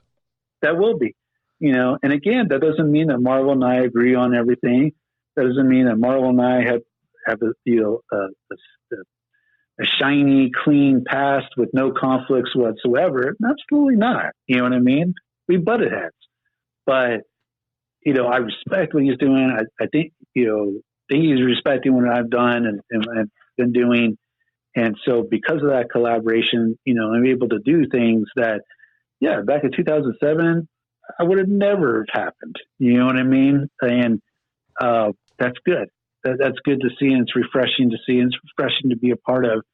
And going forward, I'm not just talking about wrestling. I'm talking about industries worldwide are doing that. You know what I mean? I could tell you in another industry that I'm involved in, like I was talking about marketing. I could tell you that one of their focuses, one of their goals, strategic goals for themselves as a district, is collaborations and partnerships. And we as employees are responsible for obtaining collaboratives and partnerships. And you would have never heard that kind of talk back in the, like our days, the 80s and 90s. You know what I mean? It was all about grab your, like Vince McMahon, grab your competition by the throat and squeeze the life out of them, right? And that's, the 80s were all about that, right? But now you see it completely different. Partnerships are more preferred way of doing business. And so you have to think globally like that. You have to sit there and say, okay, this is where it's going, and rather than being stuck in your ways, either you adjust, you adapt, and you continue to do what you love to do, or you fail. And that's important, So, yeah, I'm sure you'll have a guy on there that'll be like, hey, Brandon, blah, blah, blah. And I don't doubt that one bit, but, the thing is I believe that we have adapted through the years. In fact, there was someone, not going to point out names. I'm not going to name names. This isn't the time to do it.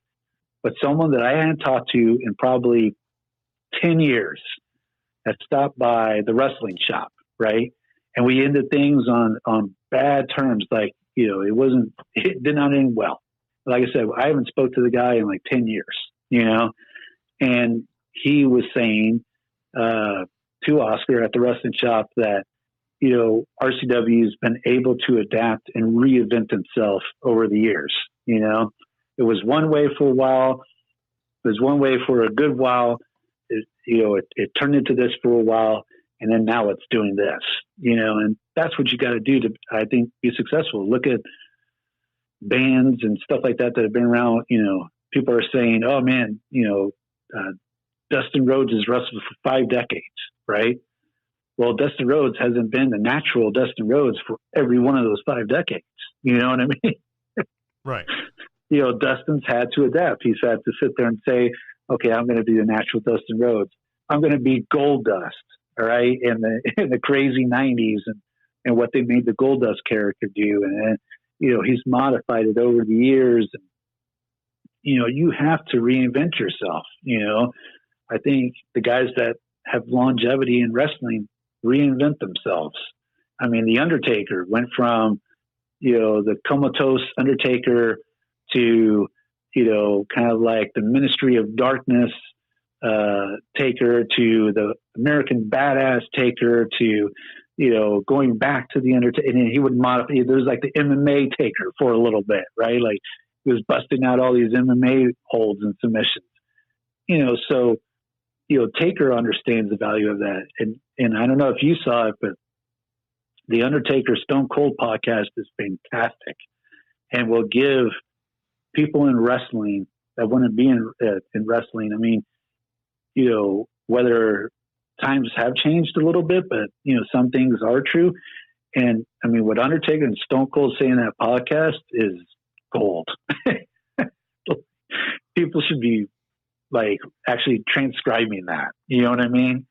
Because you're talking about guys that, were able to reinvent themselves into, money-making characters. Stone Cold was not always Stone Cold. Yes. So, and even Stone Cold changed a couple of times. There was the What Stone Cold, and there was the Alliance Stone Cold, and, so, you have to keep, finding ways to adapt your character or adapt your business. So, and really that's the same thing, but in order to survive, that's what you got to do. I don't know where to go from here. if, you know, talking about being honest and all that, I don't know where to go from here. Yeah. Well, I mean, like I said, you're good.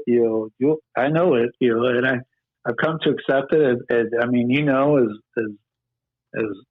my close friend, there's times where, it gets to me and I got to vent, man. I got to, get it off my chest and just unload because, I'm trying to avoid the mistakes that I've made, So if I sit there and I unload, I feel better, right? Because we all have those stresses. We all have those worries. We all have the same things, so we all have different ways of doing them, but, it's good to get it out and you're not free from it.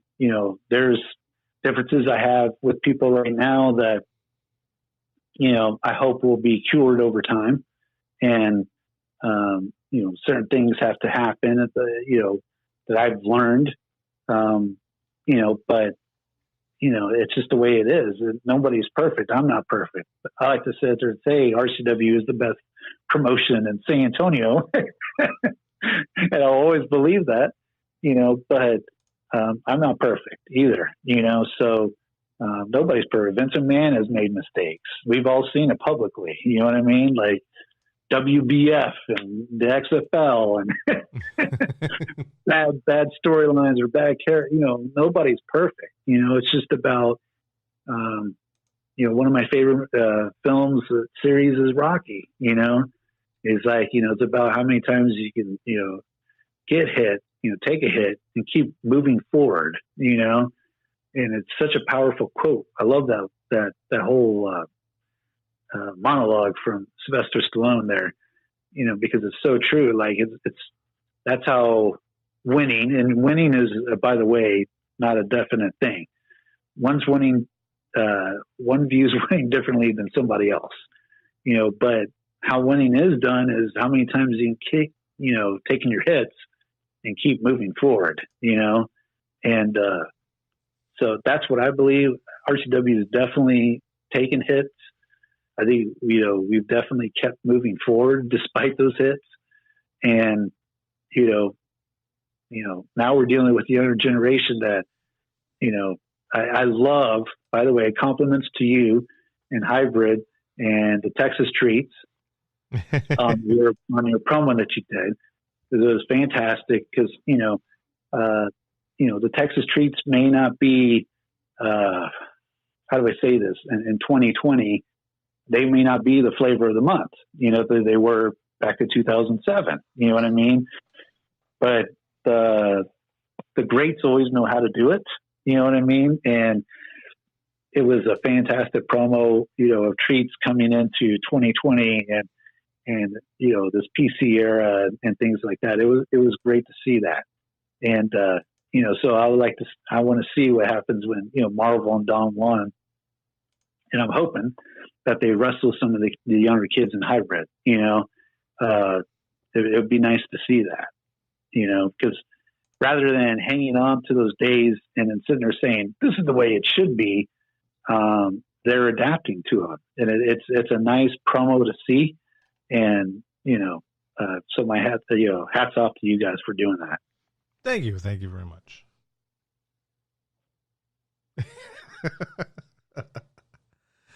Dude, my throat is dry right now. I was going to ask, do you have any battery left on your phone?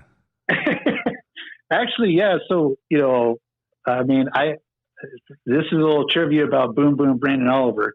I'm very slow in regards to cell phone change. They're talking about evolving and stuff like that.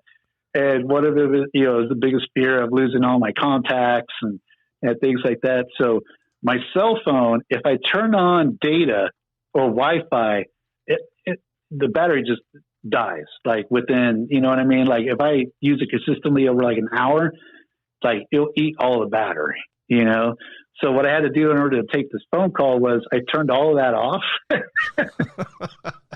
put it in the minimal battery usage mode or whatever. Yeah. And did it that way. So I'm still good. I got like like 44% left. Oh Lord, we're already 100, an hour and 47 minutes into this. Yeah. Yeah. I mean, and I could talk on. I do want to plug, because we got the show coming up. That was one of the things I was telling you. I was like, we got to do the show now, right?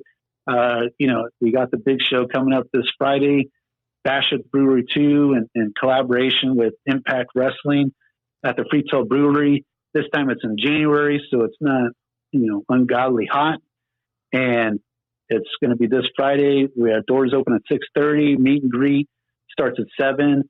7:30, some of the pre-show matches will occur, and those are some of the RCW guys, getting some opportunity to be seen in front of, again, the last time Impact was here, everybody that was a true authority figure. I don't like to say the word authority figure, but that truly had some sort of influence in Impact Wrestling was there, all the way up to the President Anthem was there. Yes.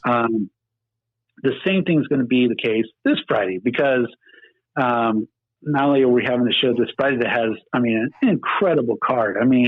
RVD, Tessa Blanchard, Sammy Callahan, the Rascals, Rhino, Taya Valkyrie, Jordan Graves, so on, so Joey Ryan. Just an incredibly stacked show, right? Not only do you have that, but everyone in Impact Wrestling is going to be there, because it's their pay-per-view weekend as well. They're viewing this show on Friday as a must-be successful show. Then Saturday afternoon, they're going to do a fan fest and wrestling matches featuring pretty much all Texas local talent up in Arlington. And then on Sunday, they're having their pay-per-view in Dallas. So again, this is a great opportunity. Again, talking about hard work and preparation, you could see it happening. You could see it where the guys that do want to do this and that are prepared, they aren't just getting by on I wrestled for 10 years. You know what I mean? Like, that's great and all, but what does that mean to RVD? You know what I mean? Like, what does that mean to D'Lo Brown? What they've been doing the past 10 years? Main eventing WWE pay-per-views. Yeah. Or even, before that, they were the ones wrestling The Rock and Stone Cold and so on and so forth. So, what does that mean to them that you've been wrestling locally for, 10, 15, 20 years? You know what I'm saying? So this is the opportunity for you to go in there and say, and I've told people before, like, I don't care if you bug them. You know what I mean? like, make sure they know you. You know what I mean? Do you need anything? Can I get this for you? Blah, blah, blah.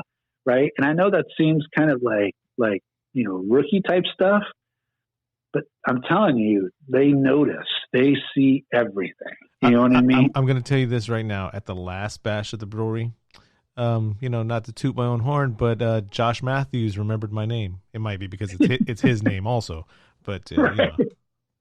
Right. That's what you want to do. Like, there's still people that I talk to, and I'm not going to sit there and say, I'm more successful than this guy. I'm not. But there's still people that I talk to that are influential that I know I'm bugging them. You know what I'm saying? But in turn, they know that they could depend on me to do a job. And in this case, the job would be promoting the show.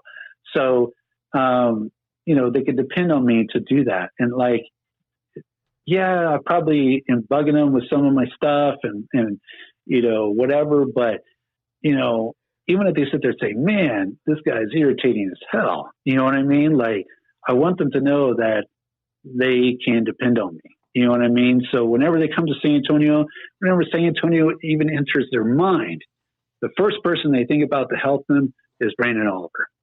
You know what I mean? And, that's the way you got to do it. I mean, there's other ways too, if you're a wrestler and things like that, there's some other subtleties there, but, definitely, you have to sit there and make your presence known. obviously, you want to show you have a work ethic, that you're willing to work hard. Again, that's one avenue, but the other avenue is being prepared and showing results and, all that other stuff, that's what they see. That's what people at higher levels see, people at higher levels here in the local wrestling, if a show makes, decent money, the promoter's happy. You know what I mean? He cleared his expenses and he, went home and was able to buy some Taco Bell on the way home. Like, promoter's like, that was a good show. Yeah. Yeah. That's local. I don't give a, and I will jump on the call for anybody that says differently. You're like, oh man, I make a living doing local wrestling. I'll be like, yeah. You know what I mean? Like, I doubt that. But people at the higher levels, this is how they're making their living. So things like not only just working hard, but, as a valued employee, seeing that you're going to go above and beyond and that you are prepared and that you're willing to go back and look at the results and say, these are the goals that we hit. These are the goals that we missed. And this is how we're going to, accomplish those goals next time. Being accountable like that, people that make money doing this and want to continue to make money doing this are going to want people, to work for them that do that. You know what I mean? So, I could just tell you that, not even in a wrestling industry sense, that just goes for business overall. If a business knows that they can, succeed with you involved, guess what they're going to do? Yeah. They're going to bring you in. Yeah. There's guys that, I always get a question, why is this guy here? Why is this guy, and sometimes the answer varies. I'm not going to lie, but sometimes if the person's there for me, it's because I know he's advancing me in RCW somehow. You know what I mean? Like, and that's, I think the biggest point or one of the biggest differences of RCW in 2020 compared to previous years is that, I have a greater sense of that and a greater empowerment of that.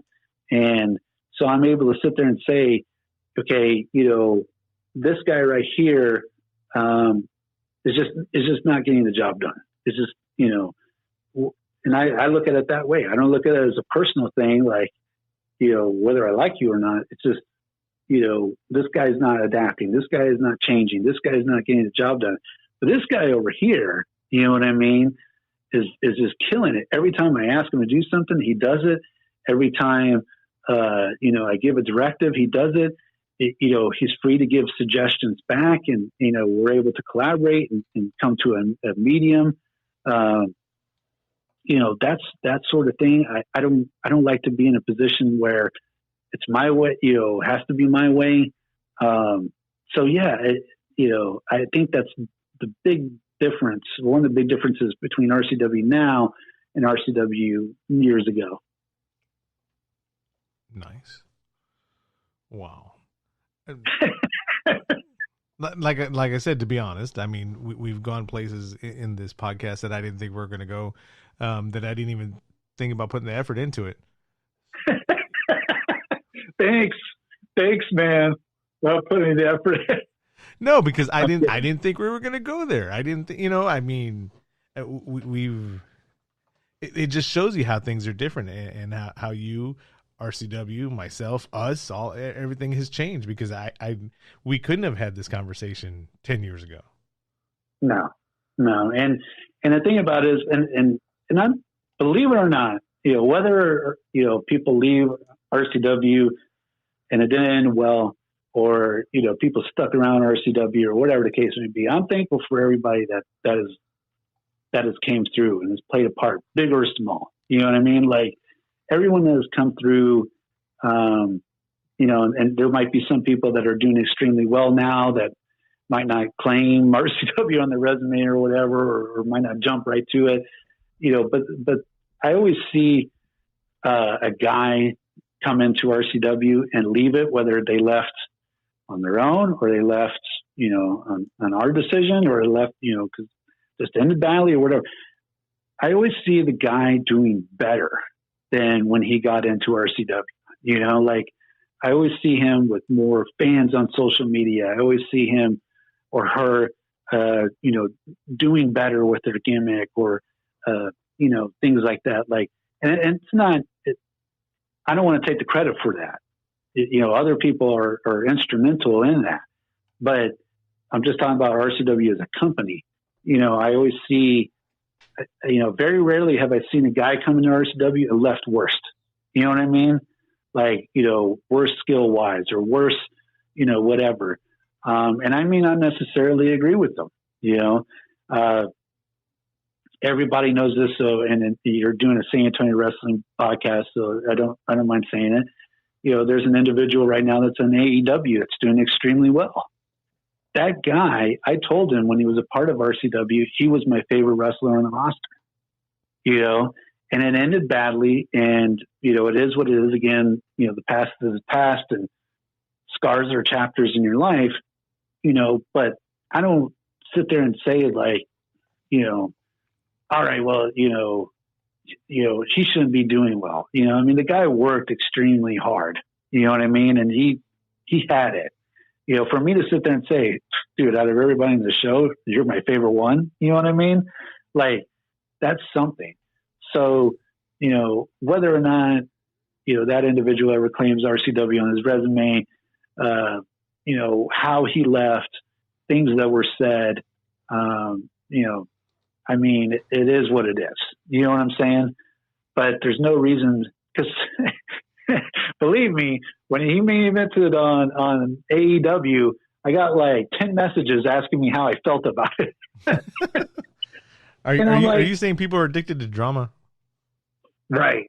And I'm like, look, I never once sat there and said he was a terrible athlete or he's not a good wrestler. And like I said, I sat there and told him he was my favorite guy on the show. You know what I mean?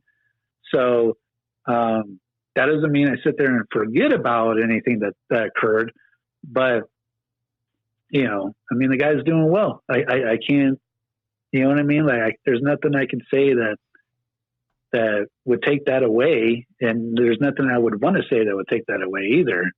So, but yeah, that's a complete different podcast probably, but or three. But my roundabout point is that, everyone that's entered, RCW, I think, like I said, no matter how it ended or moved on, I think they got better for it. And again, it's not, because Brandon Oliver, I'm not saying that at all. There were some big influences. There were some other great people involved and I would say like for you, you help these guys look good. You help them, build a resume and build things. I've seen this meme a couple times. It's like, you should thank all these other guys that are a part of the show because they are like the things that help you make you look good. The photographer, the videographer, the announcer, the ref, the bell ringer, the production guys, you know what I mean? Like all those guys work, pretty hard, to make it happen, to make the show occur, to make the thing look good, or at least, as good as it can look with the budget given, so, every one of those guys is important. Every one of those guys come into play, and so, like I said, I just think when I look back on it, when I look back on the entirety of it, I think people, that have come into RCW left were better off. And then I've seen, I don't know how much talent has come through RCW. I don't know how many fans, that were buying tickets to my shows and sitting in the front row and running up to me and saying, what an awesome show RCW is, that are now running wrestling promotions or were running wrestling promotions. And, how many couples I've seen, come together and get married and have kids and blah, blah. I've, I've seen. We ran into this recently. Deborah started looking up some treats videos, and then she started running into old DVDs that you and I have made over the years for RCW, and people have bootlegged them and put them on YouTube and stuff like that. And as she's watching the videos, she's like, "Hey, that's blah blah blah, and that's blah blah blah, and here's these people, and it's like, yeah. Yep, exactly. As she's looking at the crowd, yeah, and some of them may not say it. I know the truth, and just like I was, you can go back to the some of the first tapings of TWA. And that, and I'm in the crowd and I'm standing up, and it's so weird how things circle around and stuff like that. I still have on tape, and I remember, totally marking out because I could see myself on camera at a TWA show, stand up and do the RVD thumbs. Who's going to be here Friday? Right. Right. And that, number one, you could see me because I'm tall and I stand up when everybody's sitting down. I'm doing it, right? But it's just people start from so many different ways, and I can't tell you how many. Yeah, you're right. Like how many guys that are promoters now or were promoters, and yeah, they were in the crowd, or even some wrestlers that were in the crowd and now, they're in the shows or they're training to be on shows or whatever. I mean, that's really cool to see. That's definitely a highlight for me, is to see that no matter what the relationship, where it is, that is a highlight for me. Recently, when we filmed the treats promo that you talked about earlier, 4 different people wrote to me. One person was actually there when we were filming it, and basically just to lump all their comments together, it was, I remember seeing them with my dad, and now I get to see that, and I'm like, oh really? Jeez. Yeah. I mean, here's the thing, again, to illustrate how much time has gone by. So I remember, and so, I mean, we were a few years into RCW. I remember the Hard Bodies winning the tag team titles and me holding up Madison as a little baby. I don't know if you remember that. All Lion King style. Yes. And I mean, she was an infant. I mean, that was like right after she got out of the NICU and out of the hospital and stuff like that. And now she's 13. You know what I mean? I mean, so think about it like this, is like in 3 years, she could be driving. In 5 years, she'll be considered an adult and graduating high school. I mean, the reality is time has gone by. You know what I mean?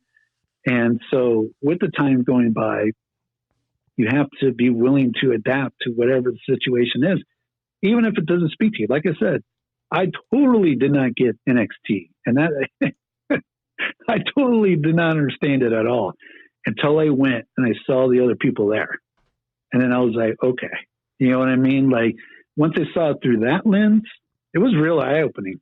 Once I saw it through that lens, I was like, okay. And still to this day, I mean, I think NXT is good. Again, the athleticism is unreal. You know what I mean? I mean, these guys are wrestling for 20 minutes and doing all these flips and doing all these incredible moves and stuff like that. I mean, well beyond, stuff that we used to watch, right? And then some will say that's good and some will say that's bad, depending on who you talk to. But needless to say, we're here, you know what I mean? And so it's not really going to change. So instead of sitting there being resistant to it, and being that crotchety old guy, you know what I mean? I could tell you right now, even, I see fans say, oh, Vince McMahon doesn't, is out of touch. He's not out of touch. You know what I'm saying? Like, that's why I laugh at, because I'm like, NXT is a WWE property. And at the end of the day, he's not going to allow something. He's that detailed and meticulous and successful enough to where he's not going to allow something to go out and you know what I mean, and not be good. You know, now Vince may not sit there and say like, "Oh, I understand every one of these young guys." You know what I'm saying? That's not what I'm saying. What I'm saying is that he's able to sit there and say, "This audience's wrestling now." You know what I'm saying? So, you know, it has to be shown. It has to, you know, go head to head with AEW. It has to be on the USA Network and blah blah blah, right? And you know, that's the key. You know, that's why I laugh when people say, "Oh, Vince is out of touch," and I'm like, I don't think he's out of touch. You know what I mean? Don't get me wrong. I think he makes mistakes like everybody else does. You know what I mean? But I don't think he's out of touch. I think he knows what his audience, you know, is wanting, like for the most part, and is able to give it to them. You know what I mean? Right. Fans may not see that every single week. And believe me, there's times where, you know, yeah, it is like, oh man, what are they doing? You know what I mean? Actually, this goes back to our conversation about the Star Wars movies. Oh, don't even go there now. Yeah. I don't have enough memory card to go into there. But, you know, is the ability to, you know, at least see a payoff, even though, you know, the times have changed, the attention span has changed. You know, it's 160 characters or less or whatever, you know, like, you know, things have changed in that regard, you know, but you still have to be able to have a payoff, you know. Brandon, I think we're going to have to stop this right about here. All right, good, because I need something to drink. Okay. I am going to have to probably cut this into 2 episodes, but I will take what we've talked about, especially since we're talking about the Impact show, the RCW collaboration with Impact, and right. we'll put that at the beginning, kind of like a spot, like a drop for the podcast. Okay. But I know. Plus, I'm gonna have to bring out like 128 gig memory card for the next conversation. As we go further into stories and talking about specific events and stuff like that. Right. Are you down for that? Yeah, I'm good. I'm good with that. Awesome. So let's go ahead and sign out. Anything to say in closing? No, this was fun. Awesome. So to everybody listening, thanks for tuning in to the SATX Wrestling, that's San Antonio Wrestling Podcast. All our social media, you can find us at SATX Wrestling. And this has been a production of Hybrid Media Productions. Thanks, Brandon. I mean, if anybody's listening to this, they know all of RCW's social media. It's RCW Forever. You know, it's not that not that I didn't want to put that out there, but yeah, I'm not worried. That cocky Brandon, he already knew. Yeah. If they're listening to this, yeah. They...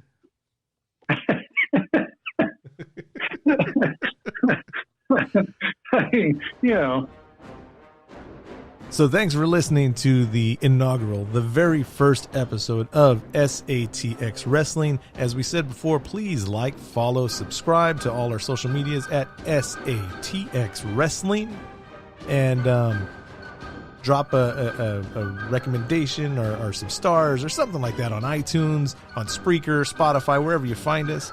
And until next time, this is Josh.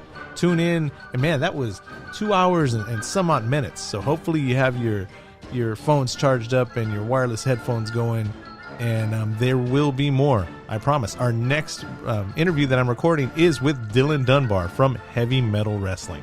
All right, so once again, SATX Wrestling. Thanks for your time.